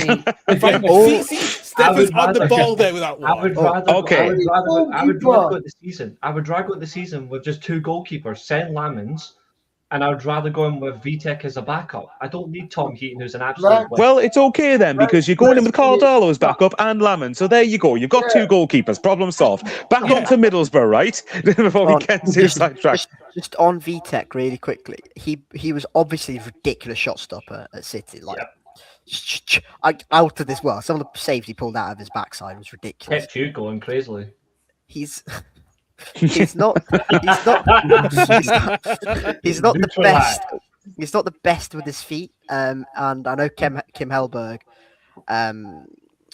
his football probably asks a goalkeeper to do that. But then you go and look at the Ashley Phillips signing, who hasn't. There might be a stumbling block in that deal, but let's No, presume deal's that's- nearly done. Actually, the deal's it's nearly done. So let's pretend that's happening. He isn't. When I think of Ash Phillips, I'm not thinking, oh yeah, he's the greatest with his feet. I think they're looking at championship proven signings who are going to cost a pretty penny now, but are just going to go in and be really good for you. And Radek Vitek is that. They had a massive goalkeeping issue last season. Not necessarily with the goalkeeper at his feet, but in terms of shot stopping ability. I think there was a 16 goal difference or something like that. Maybe might have been 8, some multiple of 8 in terms of goals prevented between Vitek and Solbrin. The massive upgrade you're going to get is just outrageous. On top of that, Will Lancashire for 10 million is exactly. brilliant. Sebastian Berhalter is so good on the ball. He won't be as good as Aiden Hackney, but I think they've come pretty close to replacing that for a steal, really. Max Austin. The only bad thing about Middlesbrough is their home kit. That is utter. Yeah, their home kit's not exactly the best. But just quickly as well, Middlesbrough, it looks like they kept Aidan Morris as well. And he was really good for them last season, like unfreakishly level good for them. So what another problem that I think, because I mean, if you look at the mistakes Solbrin made for Hull's goal in the playoff final, it's evident they needed a new keeper. But the other area they needed to sort out was up front, because how many times, and Annie and Stefan in particular will come back to us saying this, how many times did we come on this show and go, well, Middlesbrough play really well, well, their XG's really good, well, they have all the chances, they don't finish them. And therefore, yes, now if you look at Will Lancashire, now obviously, yes, I know he obviously got double figures, am I right, for Oxford last season? Now, he's going to be playing, with all due respect to Oxford, with much better quality around him, and playing with a head coach that has clearly got something about him to get the best out of players, which is why I think BTEC going there in a lot of ways also makes sense, because I could see Hellberg improving him quite a bit on top of how good he already is. Here's a question. Sorry, Annie, am I depressing you again? It was the same on Friday night. They had chances, but we couldn't finish them. I would say, though, to be fair, the goal Lancashire scored was quality, though. That was a good goal, Yes, but the thing is, you've got Lancashire, yes, they're paying quite a bit of money for him, but they've needed a proper number 9 for quite some time, really. Probably ever since Latte Lat left them, if we're honest, and that was, a good 18 months ago. So you've got him, and they've got, is it Kyle Joseph from Hull as well? Joseph's come in, So I'm really liking the look of what they're doing, and they're already adding on top of a good attack line already. Morgan Whitaker's still there. As we mentioned earlier, Aidan Morris is still there. If you're looking at it, I don't know whether Annie's going to hate me for saying this or not, but Tommy Conway is probably not the worst third choice option you could have in the world. I think that there's a lot to be liking about this Middlesbrough side. Yeah, Callum Britton at right back as well. You know, when you look at this squad, like, put it this way, in my predictions, I've got them just missing out on automatics. Now, Annie will remember me a couple of years ago saying I was constantly baffled by people constantly saying borrow automatics. In particular, 23-24, when they lost a lot of key loan players, and somehow everyone was going for them to get top 2. And I'm like, why? They've lost a bunch of players. Michael, do you know where I put them? Oh, you put them second this time? See, I think for Borough, to be fair, sorry, Reece. This season, however, That's not outlandish. I think they are. I would not be shocked in the slightest if they finished ahead of Wolves. I don't think anyone's going to be a candle to West Ham if West Ham are semi-competent. But I wouldn't put it past Middlesbrough to be alongside Wolves and Burnley. Oh, I don't have them in the top 3. So do I. I've got them third. I got them second. No, I don't. You do. This is my problem. You mentioned Conway. Oh, up front, man. He won't be. Not with Lancashire and Joseph ahead of him. I don't think Tommy Conway's that bad. I think he's. I don't think he's that bad either. I don't think he's a striker. I agree with that. I think he's a striker who goes to the left wing. Yeah. I think he goes to left I'm wing. more than happy to share my predictions. We'll get to the prediction shortly, Stefan, before we get on to Norwich, because we want to finish it off, because I want to talk about the key players to watch in the Championship. Should we also ask Annie about? I want to ask Annie about Bristol City as well. Let's get him a bit of a mention here for. As well. Yeah. Yeah. But for once, I'm not. Yeah. I was just going to say. But with on with Middlesbrough though, I am quite excited for the prospect. I think it looks like it's weird that they lost Rob Edwards and they've upgraded on him, which is weird. So, like, you know, and I think he was going to Swansea as well, Kim Hellberg. He's got to go to Swansea. And there you go. Well, I wonder if a certain person right in the middle of this group, middle of the screen here, will be very happy that did not materialize. So, yes, I wonder. And maybe the person directly above him, I don't know. But either way, I think. But like I said, I'm happy. I'm excited for Middlesbrough and for Norwich, but particularly with Middlesbrough, because if you do we say that this is Middlesbrough's best opportunity now? Because that strikes me as if they don't go up having spent this money, could this window set them back a fair few years unless they make a massive sale or two? That's why, yes. Look at their squad now. I feel like in terms of their squad, I think you got Lancashire. Get someone beside it. They're going to put the front two. Lancashire is mostly going to be like the main working strike, but their best wide position for me is Whittaker on the right hand side and Tommy Conway on the left. And especially for Whittaker, who's more of a natural winger. Instead, you've got Conway who can just do like get into the box, being like a third attacking player, like as well. Like they've got the quality, and you've just got the midfield. That's Borough's strength. Yeah. And I think Kim Hellberg's a massive strength for them as well.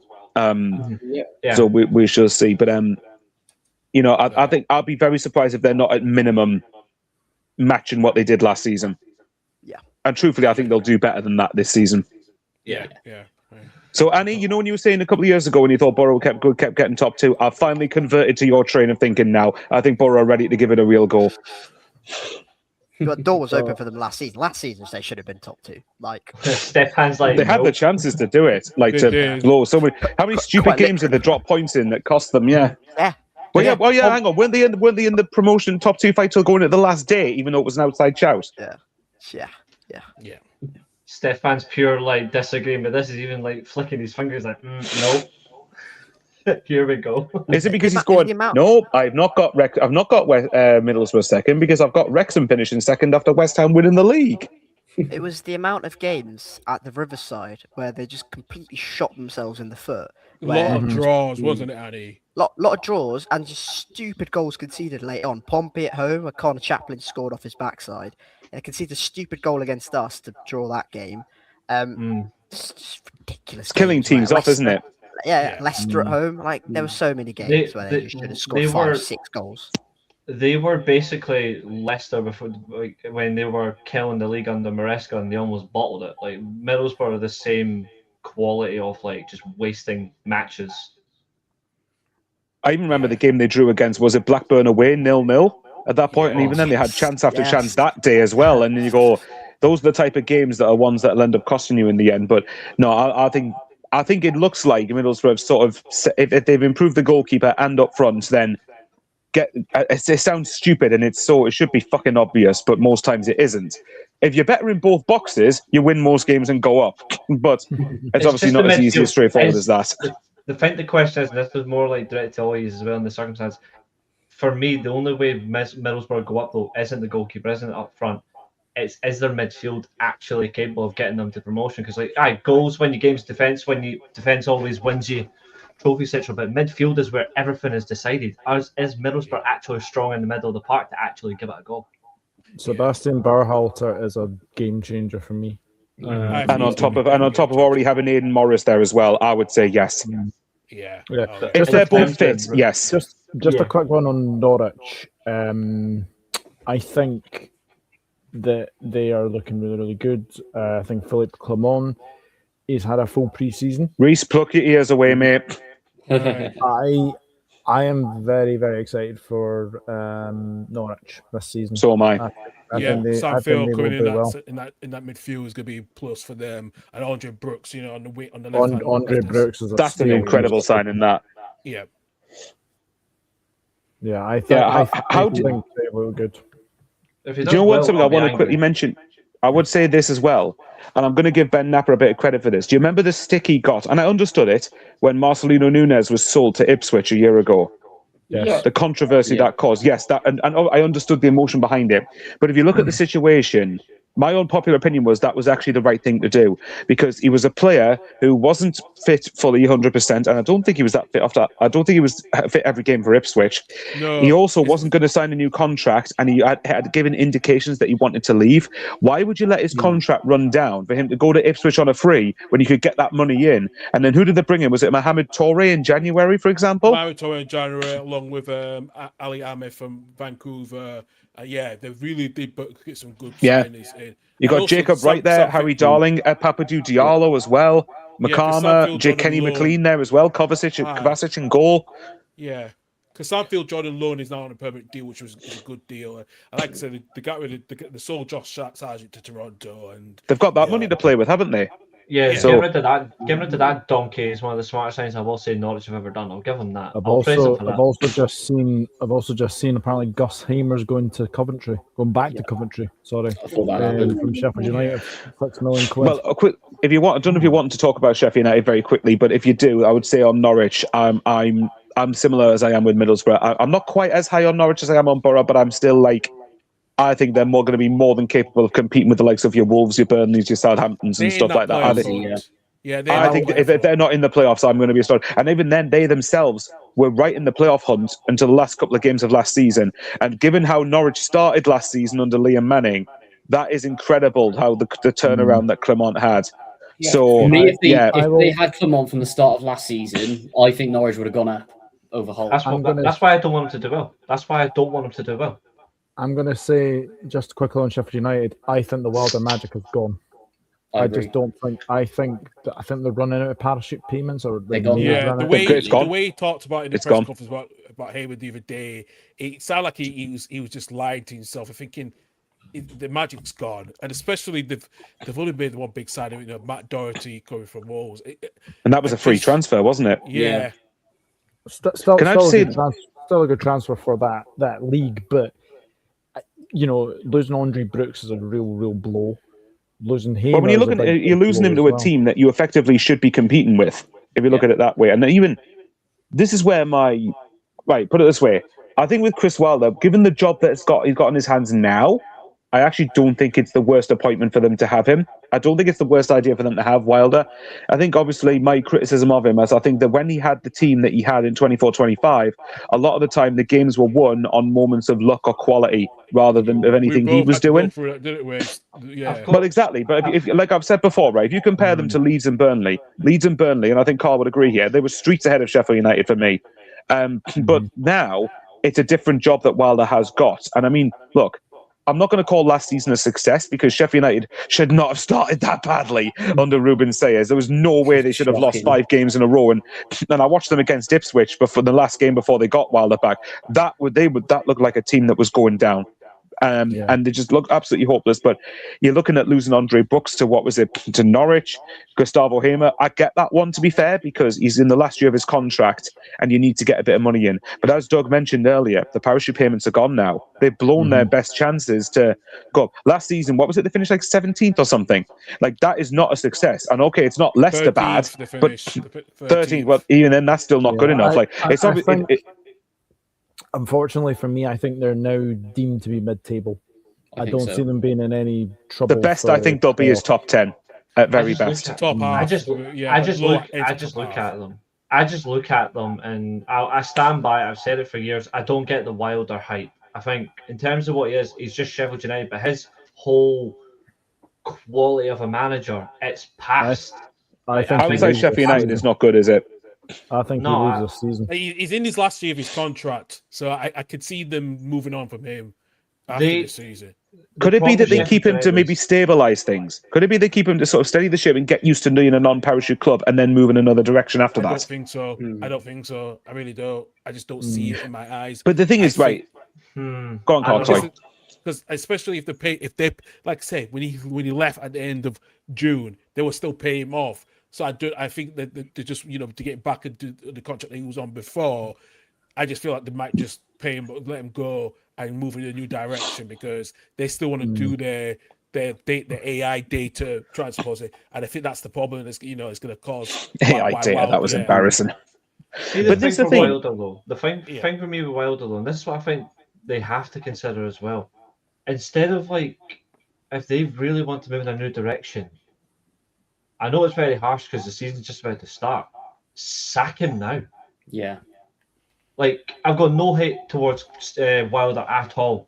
But if you plan on going a new direction, you backed out of Sellis last season very quickly. And to be fair, Sellis is absolutely dreadful as a manager.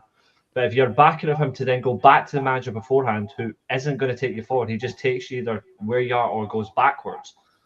You're already backing out of what you're aiming to do. Yeah. So that isn't direction. That's directionless. So if I was Sheffield United, sack Wilder tomorrow and actually just go and put the new direction in and get what you're looking for now, because you're wasting another year. Yeah. Yeah. Can I say though, some of the players Sheffield United have though, actually I do like the look of it championship level, even without Yeah. parachute payments. They've got Michael Cooper. Now I know last season he wasn't particularly great, but if you look at the year before, I would say he was the best keeper in the championship, apart from James Trafford at Burnley. Yeah. Matt Doherty in the championship, okay, fair enough. Ollie Arblaster, they missed him season before last. Jaffet Tanganga, you got Tom Cannon, Callum O'Hare, Harrison Burrows. There's players there that I would look up. Yeah. Even Chong, I know Chong's not had the best of times recently, but I don't think he's a particularly bad player. You're looking No, at not Sidney at all. Peck, Sariki, Patrick Bamford. Okay, obviously getting on now, but still, there's players there that. Yeah, the only concern for me is there's a lack of distinct balance within that at the moment. But there are players there that I think you can work with something if there's something cohesive going on here. But again, it just stems from the fact that they've blown their opportunity when they had parachute payments to get promoted, and now they're going to feel the consequences of that because now they've had to sell Brooks and it looks like they're having to sell Hamer to do it. Is that money getting reinvested? Judging by the fact they've just brought in a free transfer, really, at the minute, unless things change in the next few weeks, probably not. I think their finances will be getting questioned at the very end of the season, and I mean deep investigating. That's all I'm gonna say. Well, this is it. I mean, if you think back to that playoff final against Sunderland a year ago, that was their big opportunity, wasn't it? Oh, they were banking And to be on fair, it. well, they were, weren't you? That's kind of what it is. Like if you're a parachute club, the first year is often your best chance to get promoted, and then they blew it then, and then last season was just a complete and utter disaster. And the only reason more isn't made of it is because of how bad Leicester were. Yeah. Yeah, I agree. I just feel that because of the news a few weeks ago that CH owns the full ownership by 35 million pounds. So there's a lot of issues, and yeah, I just worry about it. I think when you look at some of these clubs as well and owners as well, like, do they actually take their clubs seriously? And some of them really don't, and that fucking annoys me about football owners. Vincent Tan being number one in terms of championship owners, like he's the biggest fraud that's not a tangerine. Like he just doesn't get it. The best owner in the championship is Amanda Staveley. Anyway, like the fact that West Ham if the things are snagged being her. agreed, if it gets through, that's They'll get her. They will get her. If she goes to West Ham, that's massive for them. Yeah. Any club that honestly gets Amanda Staveley on board is automatically one of the best clubs in the world in terms of ownership, because she just understands football, and she's so smart business wise. Yeah, she is. She is. Do you mind we ask Annie about Bristol City before we go on to predictions? Yeah, sure thing. Briefing news. I know I asked him when he's got a mouthful of food, but you know. Yeah, Reece, you're not going to be happy with this, but Turkish club Chrome FK in talks with your club to sign Mohamed Diamande around about £4.5 million. Why am I not surprised? Why can they take McInnes with them? We'll talk about that on Tuesday with that one, Reece. But let's get on with Bristol City. Annie, take it away. Like I said, there was questions at the end of last season with the restructure and everything on what was going to happen. Give us what has been quite a busy summer for you guys. Yeah, so new CEO. So in the last 6 months, a new CEO, a new sporting director, and a new manager will come in. And quiet summer. Then you have the small matter of a complete overhaul in the change in the playing squad as well. You've let go of. I've got it in front of me here. Ross McCrory. Yeah, sure. Ross McCrory. Sinclair Armstrong. Thank you very much for McCrory back. That's all I've got to say. Thank you very much. They've got a decent fee, I don't mind. Joe Lomberly, Sam Morsey, Mark Sykes, Harry Cornick, Radek Vitek, Delano Bergzor, Neto Borges, and George Earthy. You lose all those players. Some of them have had many appearances for Bristol City. Sinclair Armstrong, I'm seeing on here as well. Yeah, it's quite a chunky fee for Sinclair Armstrong as well. So we've done well. So basically, your first team. A lot of the squad. Yeah, a lot of the squad. He's like, I really don't want to say it. I don't want to say it. And then we've signed Lauren Tolai, Brad Collins, Lee Savaisat, Jed Wallace, Gibson Yar, Sam Greenwood, Sam Greenwood is probably his player. He will be good quality for you guys in the championship. And then I think we've signed Dan Ballard. Don Ballard. I was going to say, whoa. I know, I did the same last week. When I realised if you're playing Coventry in the Cups, then Dan Ballard will be very handy for you, lot. Yeah. No, Dan Ballard is a good side. I know Richard Williams did criticise him last year. He criticised his whole team except for Don Ballard. But I bet he's pissed now that Ballard. Did I just see as well, you've got Jed Wallace on a free from West Brom, unless you totally mentioned that and I just didn't listen. That is. Yeah. I like some of the signings you're making, mind. We've signed a lot of League One sort of quality with Tolai, Ballard, and Sam Tickle. But honestly, I don't mind it. Sam who? Sam Tickle. One of the best Sam keepers in League Tickle. One last year. Yeah. That's a chuckle and a half. Anyway, we've spent 9 million on Ballard and Tolai put together. So there's been investment. It's a lot of change. It's a lot of excitement, but we saw with Skubala at Lincoln, it took a year and a half to get that fully going. I'm excited by our business. I think it's positive for the longer term, medium to longer term. I think the appointment of James Ellis as the sporting director has been absolutely huge as well. I think he's a very good person for this job. I like the business. I like the fact that we've signed young players who we're going to be able to flip a profit on, hopefully in 18 months' time, in 24 months' time when they're fit and firing. I like a lot of the things that's going on. And if you'd asked me 6 months ago if these things were going to happen, I'd have said nope. But when I was sat here on this very channel criticising Steve Lansdowne and, saying, oh, this is all horrible and bad, I did say his arrogance and his ego might be the reason we spend in this summer. Kind of been proven right. I think Come on, Annie Harris, remember, appreciate what you've got. Okay. No, don't say that. So I'm not surprised, but I'm surprised we've changed the personnel as much as we have, but yeah, it's good. And we're not done. We need a right back. We need a striker. And then if we get not a striker, left winger. Sorry, we've got. I was going to say you got two of the best strikers in League One last year. Yeah. So. Yeah, I don't mind it, but I still think it will take a little bit of time to gel things together because there's been so much change. You can have a fantastic left winger. He's called Romain Mundell. He might be available this window.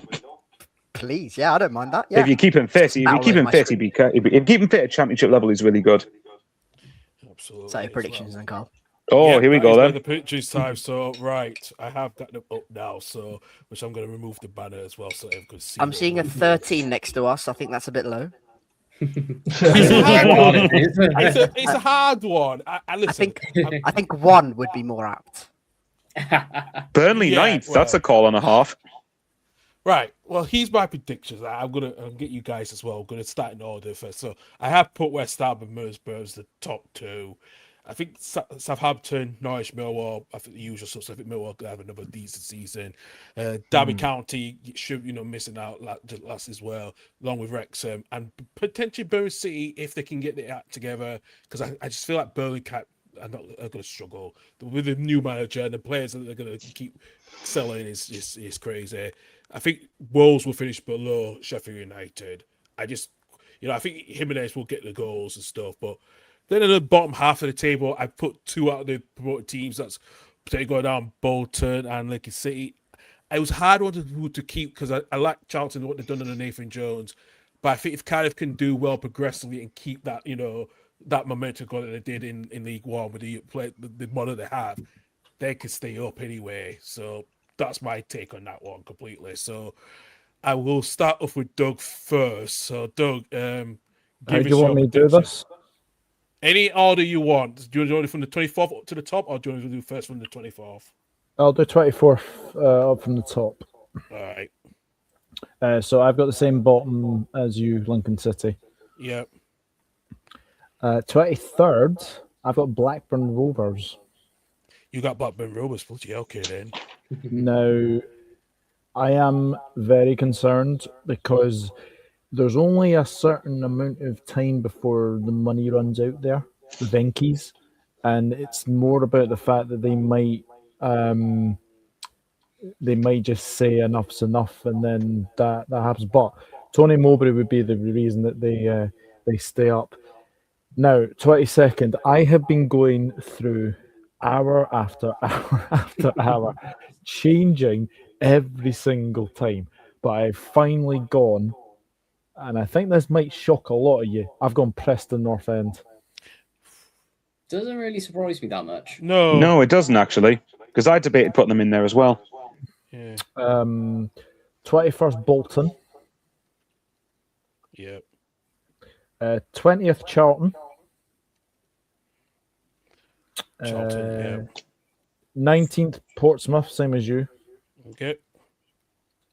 18th, Cardiff. I think Cardiff just need to have a relatively solid season for me, and I think they will do. I think they will outperform everyone.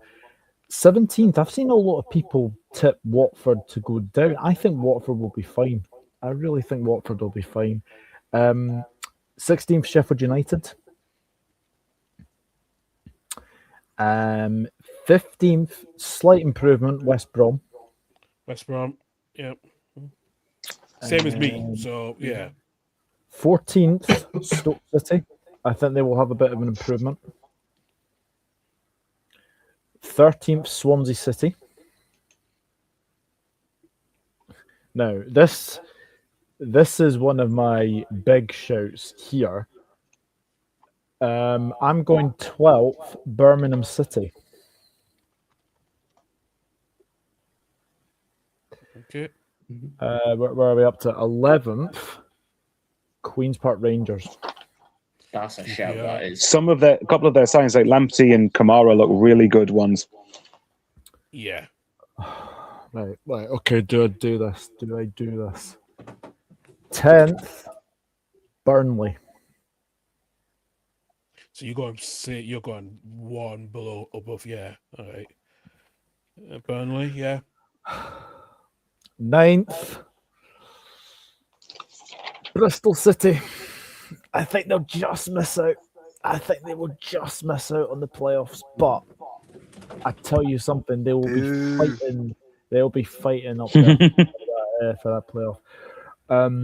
Even Niall, hope you're well. Even Niall. Hello there, Niall. Okay, 8th, Derby County. I think they're one of the teams that will really benefit from the playoffs being 8 teams. 7th, Wrexham. Yeah. Same as me then, yeah. Sixth, Norwich City. Yep. Fifth, Southampton. Okay, a little bit lower than 9. Yeah. Okay. Fourth, Millwall. Third, Wolverhampton Wanderers. But yeah. Okay. So you still thinking they'll have a good season? Yeah. Yeah, I do. And then I've got the exact same top 2 as you. Right. So we've hit the nail on the Interesting. head there with that one. So Interesting. that's interesting, Doug. Yeah. Very. What very surprised I would say for me is I have to say QPR finishing in just not far from in the top half, which is quite interesting as well. So. Wait to hear mine then. They need a better season from me, and I think some of the signings that they're making, Tariq Lamptey, Glenn Kamara, I think that they will improve them a lot more. So yeah, that's my sort of my bold shout, and I don't think bold shout really is a Bristol City finishing 9th. I think Bristol City will have a good season. And I hope for Annie's sake. 11th is bold either. No. No, I don't think so. I think that's fair. Yeah, fair enough then. Right, Stefan, on to you. Okay, so we'll go from bottom up, Cal, please. Yep. So 24th, I've got Pompey. Wow. Okay. Wow. Okay. Then. Oh, okay. That is a shout and a half. That is a bold shout, Stefan. We'll ask you that briefly at the end. So 23rd is Burnley. Oh my god. Burnley. Yeah. Oh, my God. okay. The next Wow. Leicester. I can see All them Luton in or the Sunderland. restaurant. Jeez, that's bold. Okay, 22nd. 22nd is Sheffield United. What? Wow. Wow. Okay, this is gonna get very interesting. This is nuts. Definitely trolling, like. Yeah. 21 is Lincoln City. Freaking hell. It's bold. 20th is West Bromwich Albion. So they're finishing a lot lower than. Jeez. That's considerably lower than when I've got West Brom mine. 19th is Stoke City. That's fair. That's fair, That's actually. Yeah. all right, Yeah. All right. 18th is QPR for me. Yeah. It's a bit low. It's low. There's more weird ones coming up. 17th is Blackburn. Blackburn. That high? Wow. Yeah. Okay. I think that's too high. 16th is PNE. Preston. All right. A little bit higher than I thought. Oh, yeah. 15th is Charlton. So you've got Charlton 8 places above Burnley. Yeah. Oh, this is interesting, certainly. I know. Where the hell are Bolton? We have we have officially entered the dark ages. Yeah, we have. And I thought I don't think Reese is going to be the most outlandish person on this podcast. No. Well, Yes. Sure with that. 13th is Southampton. Hold on, 14th. What was 14th? 14th is Birmingham. So you put Birmingham, right? What? Wow. Okay. 13th Southampton. Yeah, I heard him say Southampton. Like, bloody hell. Okay. Christ. 12. 12 is Watford. Oh, that's a bit high. That's Too high. Too high. I don't know. If they get like 6 manager bounces in a season, they might finish there. 11th, best of the rest in Wales is Swansea. Jeez. It's interesting where you're going to put Cardiff now, Steph. I was going to say, I think Nathan's going to like you already for this. Yeah. 10th is Bolton. Wow. Oh, Jesus. Right, guys. I need, God. right, everybody, I need you to be quiet for 10 seconds so I can ask this one question. Stefan, what are you selling and who's your dealer?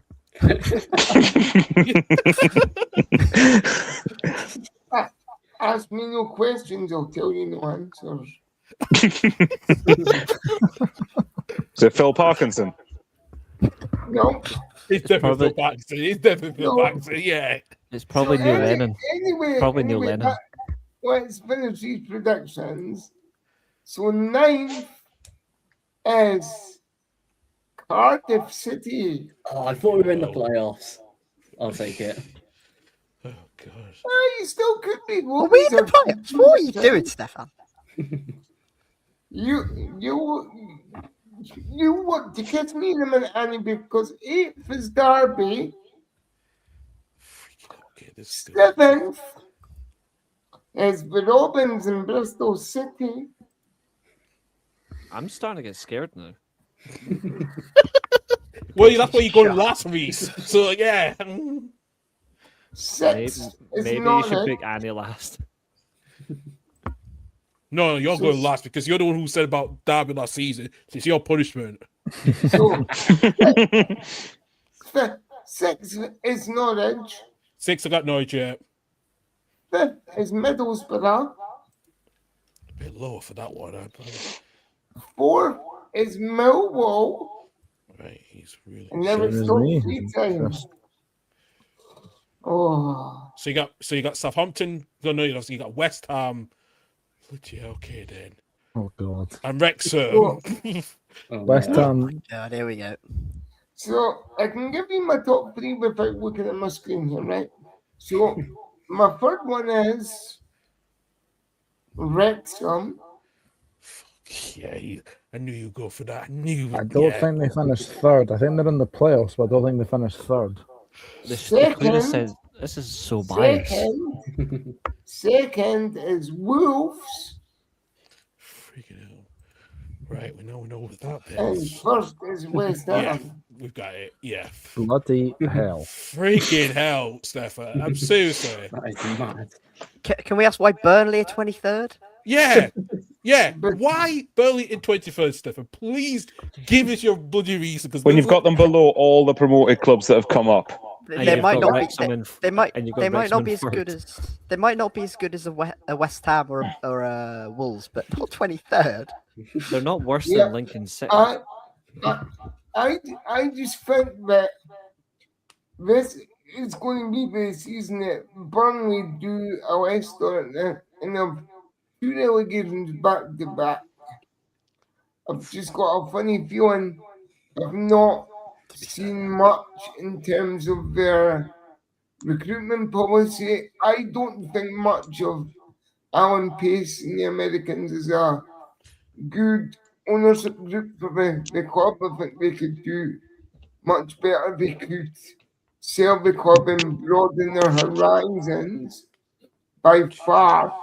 They could get even though Mike Jackson done a good job when he come into the place, Vincent Company, I think that the championship, yeah, he done a good job last time we were down, but Yeah, but when you had Scotty Parker in last season, which we all know he was going to fetch him. yeah, well, I still think we could aim slightly higher than Mike Jackson again for the championship. Yeah, but Mike Jackson was the interim manager. He was not going to be. Then going for someone like Nicky Hyatt, which is it's a bit of a bold move. It's a pretty high caliber name, though, isn't it, Carl? I know, but it's got I it's think got good the pedigree reason- in Belgium.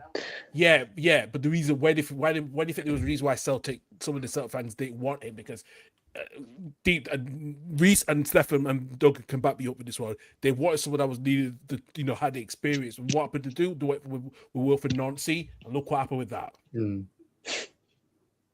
I Yeah, will they say in got rid of- defense of Stefan, they got rid of him however, too quick though. They got rid of him too I'll- quick though. I'll say in defense of Stefan, though, to quote the great Eddie Hearn, this man has got a set of bollocks on him with these predictions.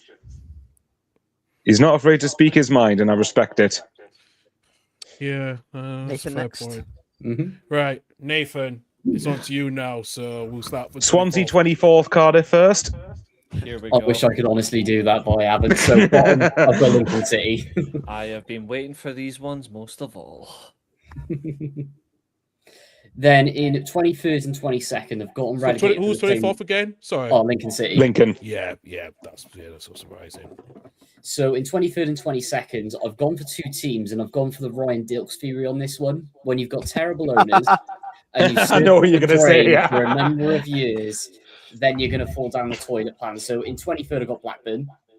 Hey up, Duck. Hey up, Duck, indeed. And 22nd, I've got Watford. But yeah, Not surprising, actually. Not surprising. Yeah. So then up to 15th, this is close as anything. So 21st, I've got Charlton. Bit of second season syndrome. Yeah, Charlton. Yeah. Okay. 20th, I've got Pompey. Hotspur. Yeah. 19th, I've got Preston. Surprising. Yeah. 18th, I've got West Brom. Ownership issues I'm a bit concerned about. Yep. 17th, I've got Bolton. You got Bolton that one. Okay. Yep. Hang on. Yep.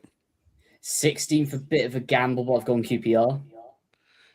It's not gamble actually. It can vary with that team with QPR actually. Yeah. 15th, I've got Sheffield United. Right. Okay. 14th, I've got Stoke. 13th, this is a shock. I've got Burnley.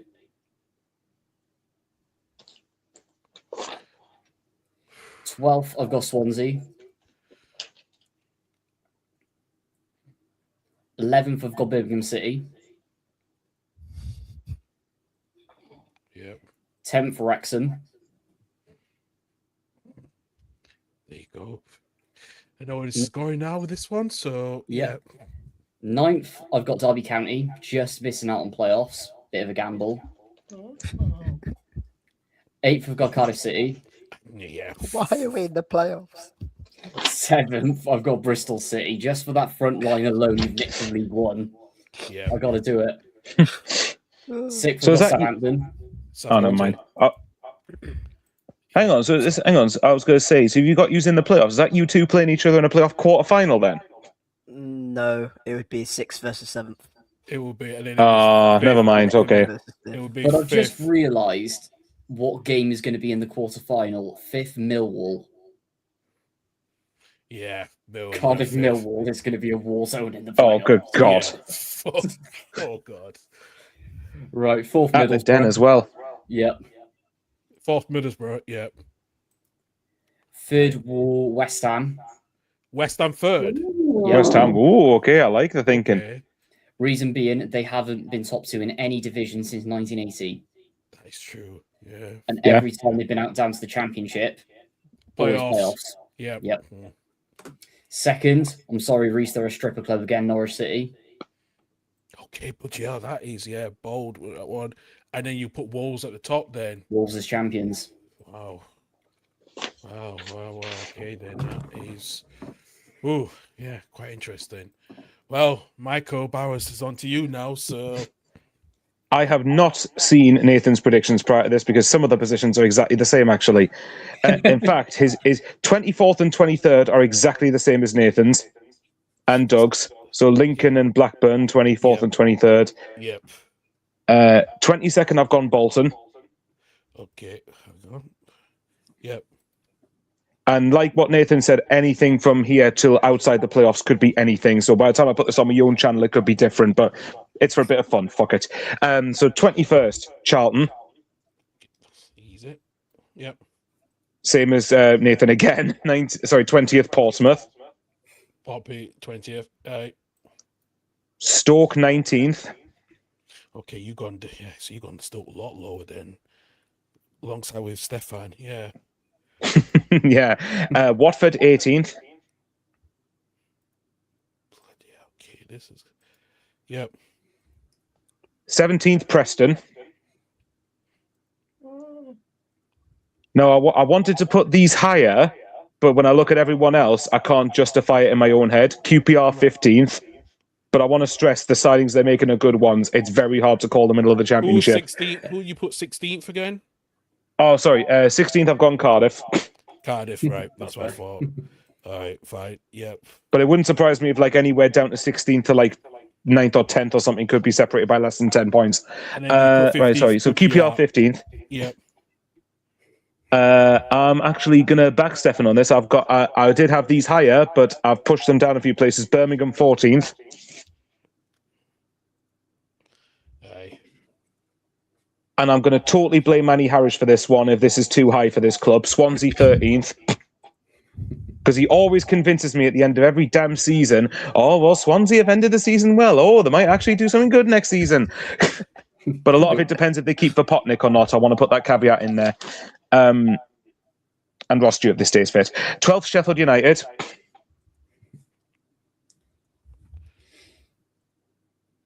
Uh, 11th, Bristol City. Bristol and that. Okay. Yep. This is probably the biggest shout. And I think they'll be in for a much better season. People think 10th, West Brom. Wow. But yeah, okay. Well, okay then. Yeah. I think their team's better than what it was had shown the last couple of seasons. 9th, missing out on the playoffs, is Millwall. Wow. Okay. Dark horses there. 8th, Derby. Yep. I was this close to putting Millwall in 8th, actually, funnily enough. 7th, Wrexham. Good lad. Oh, sorry, can I swap and put Wrexham 9th and swap them with Millwall, please? Oh, It's broke you out there. 6th, Southampton. Spygate. Southampton. Yep. 6. Yep. Spygate, Derby again. Mm-hmm. 5th, Norwich. Ooh, so. Yep. 4th, Burnley. This. Well, yeah. Okay then. I'll give you that. Burnley in that. Am I the most generous to Burnley so far? Yeah. Yeah. Bloody hell, looks like it, doesn't At it? this 3rd, moment, At Middlesbrough. this moment. Middlesbrough. Yep. Heard you. Middlesbrough 3rd. Yep. 2nd, Wolves. Yeah. No way he's going anywhere. And then you know what top, West Ham top. Yeah. Yeah. So all of us, bar one, have West Ham top at the moment. Yeah, it's just but really Nathan's fair. reasoning for not putting West Ham in the top 2 is a valid one. I think that It's the last couple of valid. He's times got a they've won, point. they've got promoted through the playoffs, haven't they? They've not once finished in the Yeah. automatics. But I think West Brom, I've got a gut feeling, will be a bit better this season. Unlike Stefan, I do not think Burnley will be joining, going down to League One. But I do think they are the weakest of the relegated clubs, and I think Wolves are probably a bit better than what I thought they would be. So, yeah, but there you go. Right. We'll see how wrong I am. Yeah, absolutely. We'll come to the penultimate participant left. Annie, it's on to you. So that's from 24th all the way up to first. Yeah, so if you want to bet on these, you'll get all your money back. 24th, Blackburn. Okay. Yeah. And if you want to watch my full video on it, you can watch it on my channel. I will Shameless share plug. that link in the description. Like the plug after. there. I like the plug. Shameless plug. 23rd, Lincoln. Right.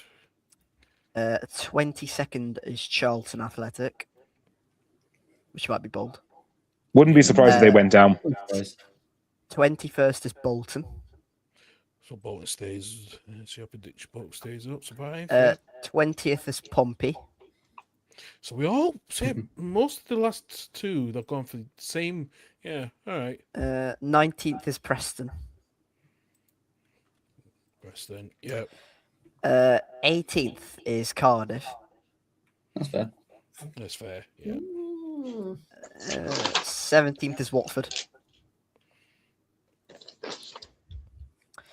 16th is Stoke. Shock. Again, they're finishing that average. It's exact same. Retain their 16th place trophy.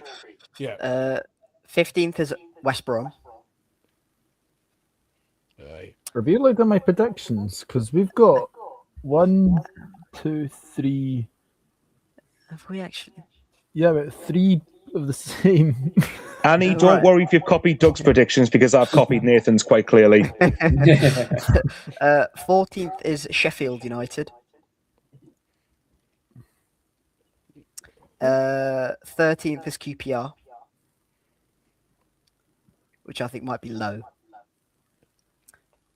12th is us. You put yourself as 12. Okay. Yeah, Man. I expected for you a little bit higher than that, but I thought you would put yourselves a bit higher, to be fair. I'm being reasonable. Are you just taking the safe option of putting you as 12th every season? No, I don't believe in that theory, but I just think there's stronger teams. There are stronger teams this season. Okay, fair enough. 11th is Swansea, which again, I'm not. That might be low. No, I think it's the way they finished well to the last season. Yeah, I like Vitor Matos. I'm excited. Yeah. I'm excited for their signings. I think Elijah Just and Stephen. Ross Stewart, if they keep him fit, will be excellent. Yeah. 10th is Wrexham. Ooh, okay. I can feel Stefan's cursing behind his closed mouth right now. 9th is Millwall. Christ. Oh, same as me. Okay. Because the style of play last season was very tight margins, very can you win on the quality, can you keep a clean sheet? And I'm not sure if they can go again for a whole 46 game season on that. And there's some strong teams this season. All right, 8th Birmingham. So you got Birmingham getting into the playoffs then. Just same as me then actually. Yep. 7th Burnley. Okay. Well, Annie, at least I'm not alone in getting Burnley in the playoffs. 6th is Derby. Yeah. Oh wow. Carl, you've got Derby 6 as well. Fair enough. Yeah, I got Derby 6 as well actually. Yeah. 5th is Norwich. 4th is Wolves. A little bit lower than the average we got because because I put them 11th, lowest than I put them 11th. Doug 3rd, 2nd, Stefan. Yeah, okay. I don't see it. I just think they've got quality. You can't say my full name, Carl. It's not against the law to say my full name if you want to say it. Sorry, Douglas. What do you want me to say then? Sorry, Mr. Douglas Horn. Douglas Horn Out Football Channel. At least I didn't say your full government name, Doug. So government name. That's like yeah. 3rd is Southampton. And then Annie, quickly. Are they going to earn this on merit or by spying on people from behind trees? No comment. By spying on stuff behind trees. 2nd is Borough. Yeah. And 1st is obviously West Ham. Yeah. Can I say while Carl's putting that? Could you imagine if Middlesbrough and Southampton were competing for top 2 by the end of the season? Given the needle between them two, given what happened in the Spygate derby. Right, let's get the popcorn out. Go on, here we go then. Go on, Reese then. Here we go. Let's see, this is going to make... Are these going to make... Reese, a quick question. Are these going to make Stefan's predictions look sane by comparison? I've got no idea. Go on then.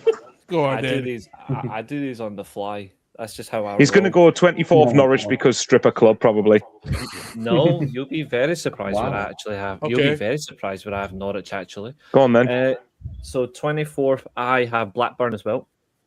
Yep, so that's fine. Can just come over. Man of taste. Yep. 23rd, Portsmouth.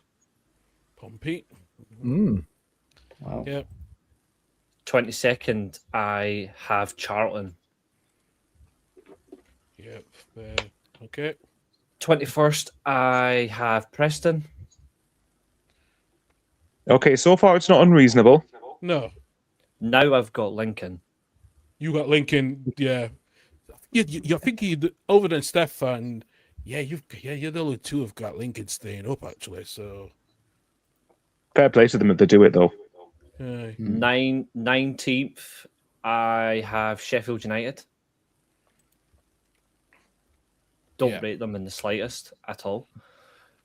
18th, I've got QPR as well. All right. Okay. 17th, I've got Burnley. Oh, Burnley. Wow, So you've gone quite low. Not as low as like Stefan has, but you've gone, yeah. Swansea. To hell with them.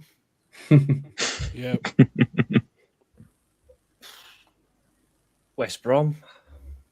Same as Annie and same as most of us actually. So yeah, I got 50. So yeah. Bristol City. Sorry, Annie. If you had the money to cough up for VTech, I would have had you in a couple of places higher, eh? Amen. Just stick the knife in while the wound's raw. I mean, what I said was pure respect. Let's see, 13th. I'll give this one to Stoke. That's good for Stoke, to be fair. Yeah. 12th, I'm going to say Wolves. Wow.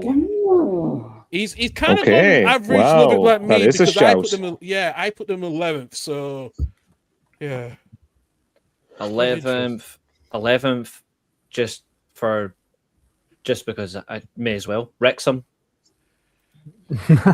Yes. I'll get you back in the 22nd, boy. You mark my bloody words. The only thing you're getting back on the 22nd is a reminder that Cardiff beat Wrexham 3-0. 11th. Don't put that in your radio show, Caliver.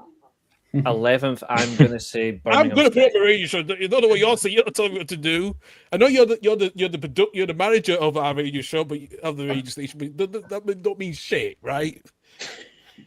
11th, I'm going to say Birmingham City. Ooh, Wow. Okay. So I've got top 10 now. Yeah. So I have West Ham, Middlesbrough, Southampton, Norwich, Derby, Millwall. Who am I missing? Bolton. Bolton. Go on then. Stick Bolton in for fun. Oh my god. This is Actually, hold on. Nah. Swap Bolton. Swap Bolton with Birmingham. And keep Wrexham and put Wrexham down to 13th and put Wolves up to 12th. Okay, fine. So you put Bolton in 11th then, yeah. And then you want you rolls up above it, yeah. Okay, yeah. Right, it feels. I'm feeling generous. Sorry, Stefan.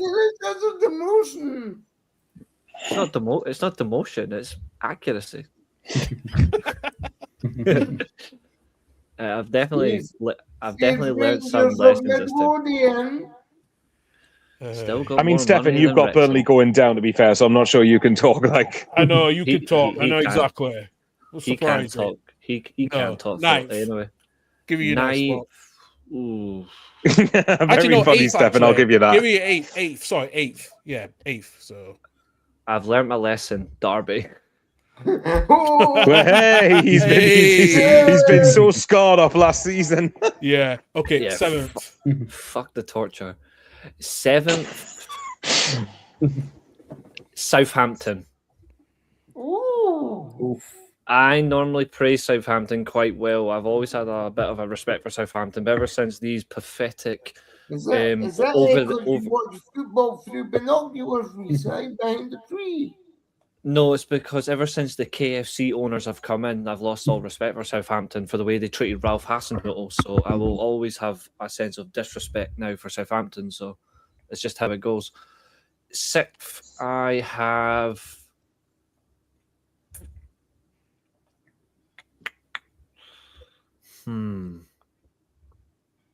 Let's see. I've got West Ham, Middlesbrough. I've got Norwich, Millwall.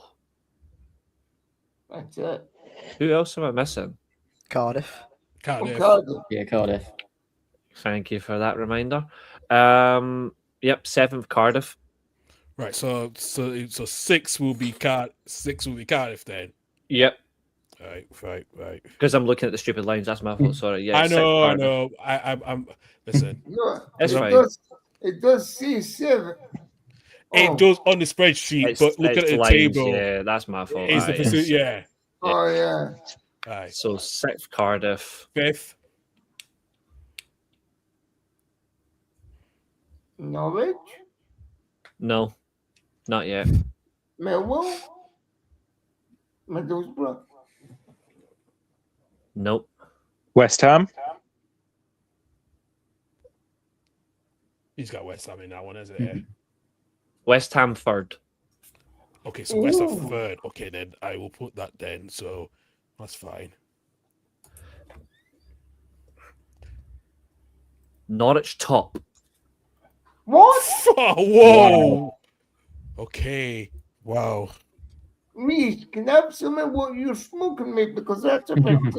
Wow. I mean that's bold to say the very, very least. I think know. Norwich will be in the playoffs, but I don't think they'll be good enough to win the championship. No. I could be wrong.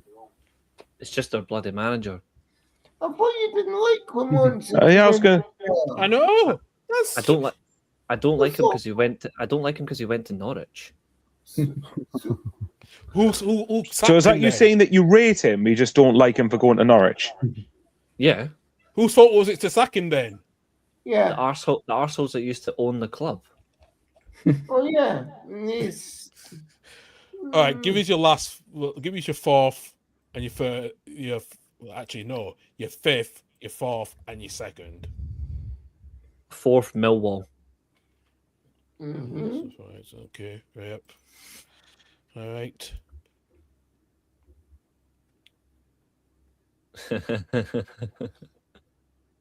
Second, Middlesbrough. So Borough second. And there's one team left. I'm just thinking. Not Southampton, is it? No, he's put Southampton 7th, I think. Yeah, he did put Southampton 7th. Who's missing there? See here. I think I know who you're missing because you said Burnley already, Derby, but you didn't say Watford? Burnley. Ah, you did say Watford. Burnley, yeah. No, he said Watford. Burnley quite low, to be Watford. fair. Yeah, Watford. you did say Watford. That's It's it, yeah. Watford. Oh my god. Are you Reese, are you mad? No, putting Watford in fourth? No, I forgot they existed. Okay. Okay, let's see. Let's make it completely fair now. Let's put. I want you to drag from Millwall to Yeah. Birmingham and put them up one position, Right. and then stick Watford in above Wolves just to piss off Wolves fans. Right. So all the way down to Birmingham, correct? Correct. Okay, and then there's just Watford below them. All right. Yep. All right. I actually forgot Watford existed as a football club. Well, yeah, There we go. absolutely. Well, there you go. I don't think I've made that. I don't think I've made any controversial claims.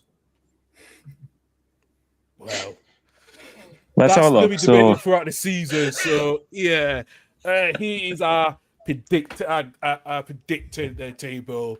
You can see most of us are going for West Ham to finish as champions, except for Nathan and Reese. They're both going for Wolves and Norwich City. In the finishing second, most of us was going for a mixture of most of Middlesbrough, the odd with Norwich City, Wolves in that category as well. In the playoffs, we've gone through the usual sorts, but most of us go, like I said, all of us go for Derby and Bristol and Birmingham City. The other one, Cardiff City, with Nathan and your team. But in the bottom half of the table, everyone's predicting that Lincoln will go down. Mixture of Blackburn. There's also with Stefan being the bold person, go with bloody Burnley to finish 23rd. So That is the best prediction of 2026. Yeah. If that happens, I'll buy you a heart shirt. you heard it here. You heard it here, everyone. You heard it here. He said it on record here. So Yeah. If Burnley finish 21st, I will buy Stefan a heart shirt that says Stefan number 5 on it. Why? Because you're gonna play centre back, aren't you? Plus, I wouldn't fucking wear it anyway. would it not be appropriate for you to get a shirt with him saying 23rd on the back? Since that's Burnley's predicted position for him. yeah, No, he's not in but that's too kind. He's under a half top, Michael. Different. listen. Actually, Okay. Doug, you should actually get in touch with Danford Turf Moorhouse and actually tell what Stefan's put. Yeah, I was gonna say. You Yeah. will never guess where Stefan has put Burnley Yeah. this coming season in the Championship. I'd tell him and say where we've put Burnley is. And if Burnley stays up, he has to wear a Burnley shirt. Stefan does. No, I think I can go one. I can go one further than that. Okay, what you got? I think if Burnley gets relegated, he's got to wear the heart shirt. Okay. But That's fair. sorry, but if Burnley stays up, He's got to wear the full Burnley get up. He's got to wear the Yeah. trackies. He's got to wear Yes. the Yeah. jacket, and he's got to wear the Burnley shirt. It's too expensive for me to buy. Bullshit. It's Okay, was he expensive. trolling? And we also need a top that's got on the back. For fuck's sake! Yes. We Oh, do. please do. Yeah, we do. I think we need to Absolutely also do. as well, like, oh, what's up, Dan? Good to see you. I think what we need to do as well is we need to have a picture when it happens of Stefan running away from the police for these exact criminal predictions. He actually, Reece, he did get his £50 of fruits from BBC the other week as well. Actually, he's a total bear because it was on BBC Scotland. So Could we not have another suggestion? And if Burnley get promoted, could we not have here? Actually, quick question, Stefan. For Wrexham, who do you consider their main rivals? Cardiff. Cardiff, Swansea. Right. So can we please get? I've got it. Just bear with me. So if Burnley get promoted, can someone make him a half and half Manchester City and Cardiff City shirt? yeah, that could be doable. That's a shout. Go on, we'll chip at somebody for it. Go on, it'd be really funny to watch him having to wear that. Can I see Michael's predictions one last time? Yeah, sure. We can see just for this madness alone. Yeah, we can see Michael's predictions. Why mine specifically? Because I think if we're throwing bets around, I think we may as well throw one at you, mate. Let's see. Okay, so what's my bet? Because it was about 6 of them, yeah? Actually, I like Michael's predictions. There's nothing I can do. No. Fuck. Go on then. What about you then? Go on then, lads. Let's think of a forfeit for Reece then.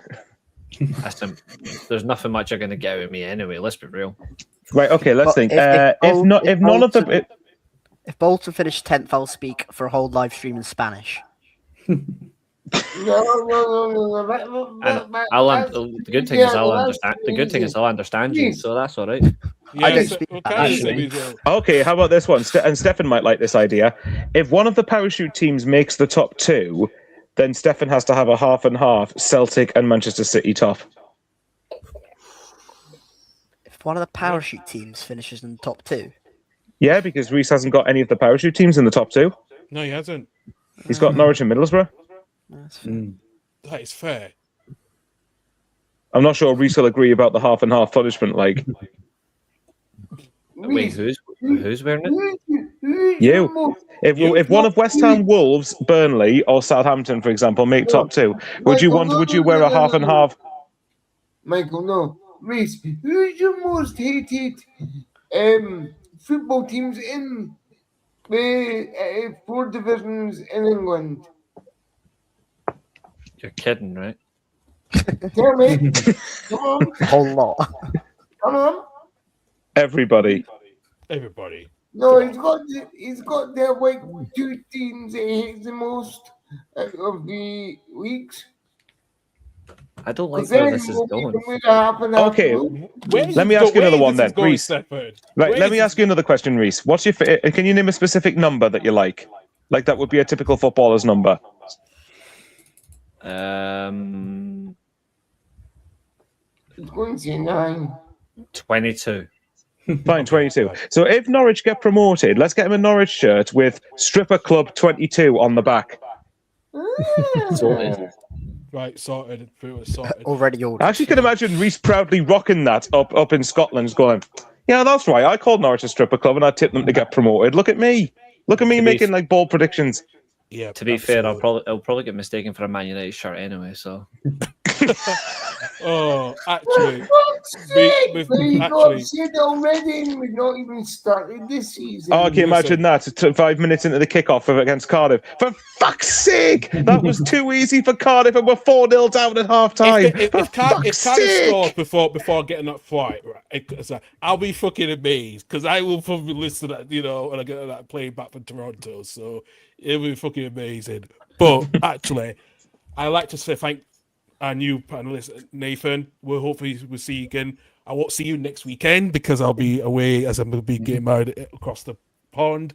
But Doug, thank you very much for joining us as well too. But hopefully, Doug, will see you again most of the season as well. You're welcome. More than welcome to be on, Doug.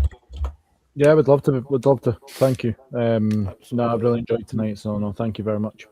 Right, we'll let you two go and listen. Have a good week, and I'll see you guys. The week after. So you're sorry. Bye. enjoy On that. Friday. Take care, Bye. everyone. Be sure Take soon. care, Doug. Take care, Bye-bye. Nathan. All right.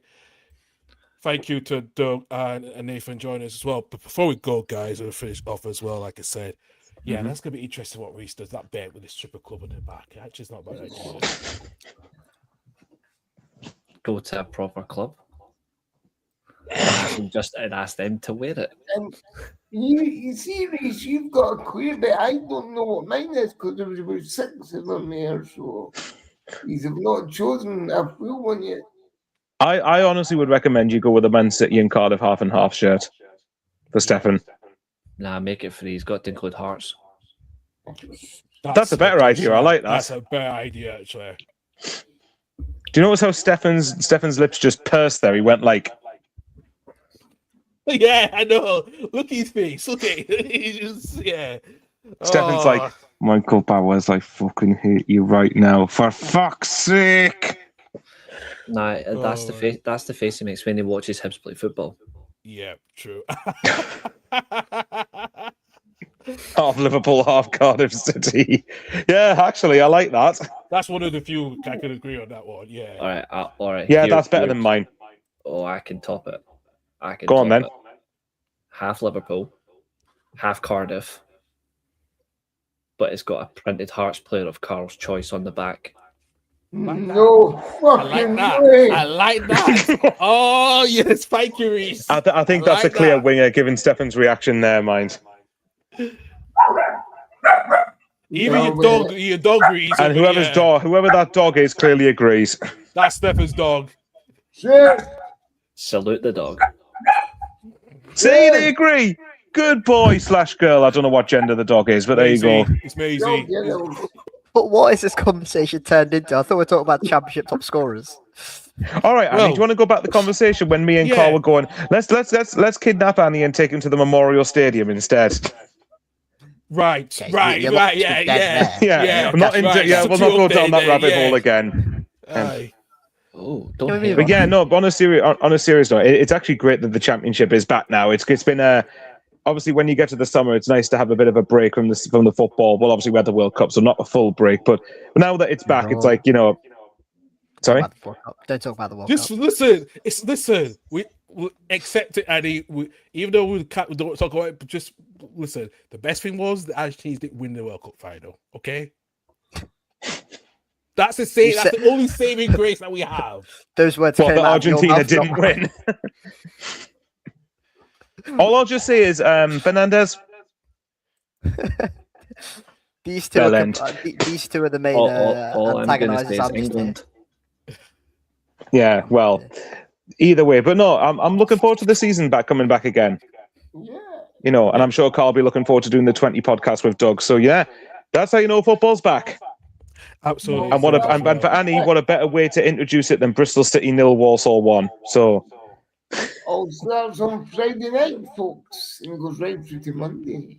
Yep, it does as well. And like I said, I won't be on next weekend. I said I fly over Toronto. Listen, how dare you have a life outside football? That is shocking.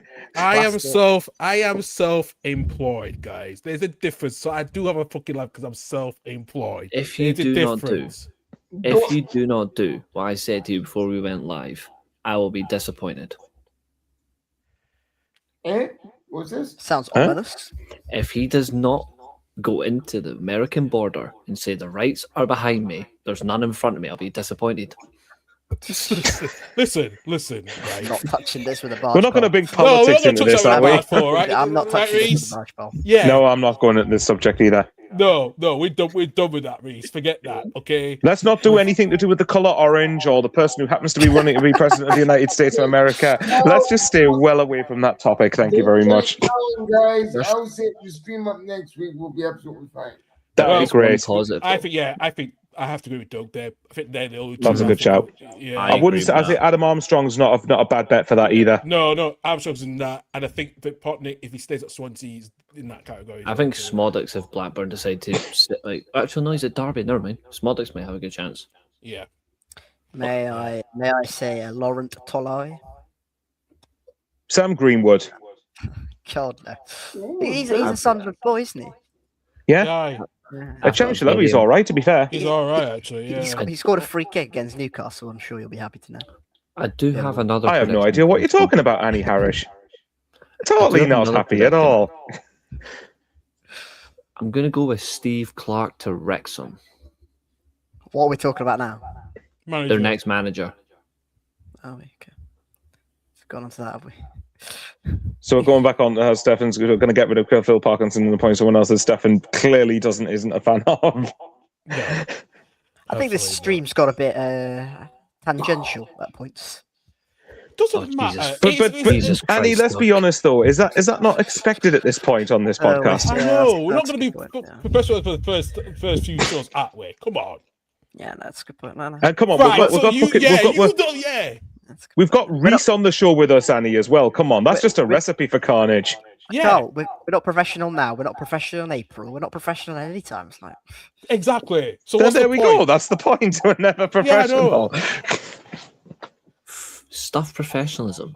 Thank But I will you. say to be fair, but like I said, I will applaud Stefan for putting his neck on the line, saying Burnley will do a Leicester and go down twice. If that actually happens, he deserves all the respect in the world for calling that early. And I he has to thought go to Hearthstone. Millwall missing the playoffs was a bold shout. And then you hear Burnley going down. Mm, I mean, I've got Wolves to finish 12th. That would be funny. aye, well, there you go as well. Listen, gentlemen, it's been always thank you for joining me. I always thank you for joining. No, thank you very Everyone much. who's been messaging in as well too. I appreciate that. So, like I said, Stefan and the gang will be back on around 8 p.m. next Sunday for the first match day of the Championship Review. I'll be back on the week after, especially as well. So, yeah, but like I said, I will be watching the show before I'm on the flight when I'm at the airport, just seeing how what you guys are doing. So, yeah. In case we're slagging you off on YouTube behind your back, basically. Well, technically, yeah. So I'm joking. No, listen. You guys are in good hands anyway. I'm not too worried about it. And like I said, this was unexpected. A few weeks ago, I didn't expect we were going to on that next weekend. I was going to get married. So things. Well, hope that's a good day for you, mate. Congrats again. Yeah.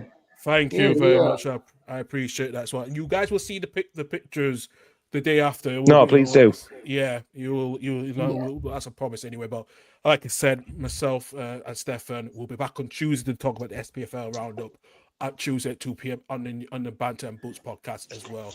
And also, like I said, hit that like and subscribe button as well on our channel for any upcoming content as well. I will also add Michael, Annie's, and Nathan's channel as well, alongside Doug's as well in the description as well for you to subscribe as well too, and also to be part of the collaboration as well too. So hit that subscribe button as well. And like I said, Reese, we'll see you probably in a couple of weeks' time when we got the show back on the 22nd of August at 11:30. It'll be interesting with that one. The first show of the new Premier League season. Yeah, I'm looking forward to it. Thanks for having me on, boys. I barely watch the Championship, so it's all fun and games for me. It's a good laugh. It's actually a good league, so I'll stick in a few games. Yeah, absolutely. Just stick a few games when you're available. You let us know when you can come on. That's it. So Yeah, of course. Yeah, absolutely. Always starts Perfect. before the Premier League as well. So Oh, the Premier League's boring. I'm sick of the Premier League. yeah, well, that's a good take. Speaking of Premier League, myself and Doug will be doing the 20 Premier League podcast season preview just before the eve of the start of the new season as well, after next week as well. So keep an eye on both on our channels and that as well. Yeah, if you want to know when the latest episode comes out, just check our scheduling poster, which is on social media. Absolutely as well, like Stefan said. Also, we'll be hopefully Reese and I will be starting the new content of the European roundup as well. We'll talk about all the European leagues as well too, so that'll be interesting as well. So hopefully you're available for 6 p.m. on Tuesdays, Reese, because if you're not, I can change the timing. So Probably 6:30 just from work. So I'm in the office till 5. So that's give me fine. 6:30. 6:30.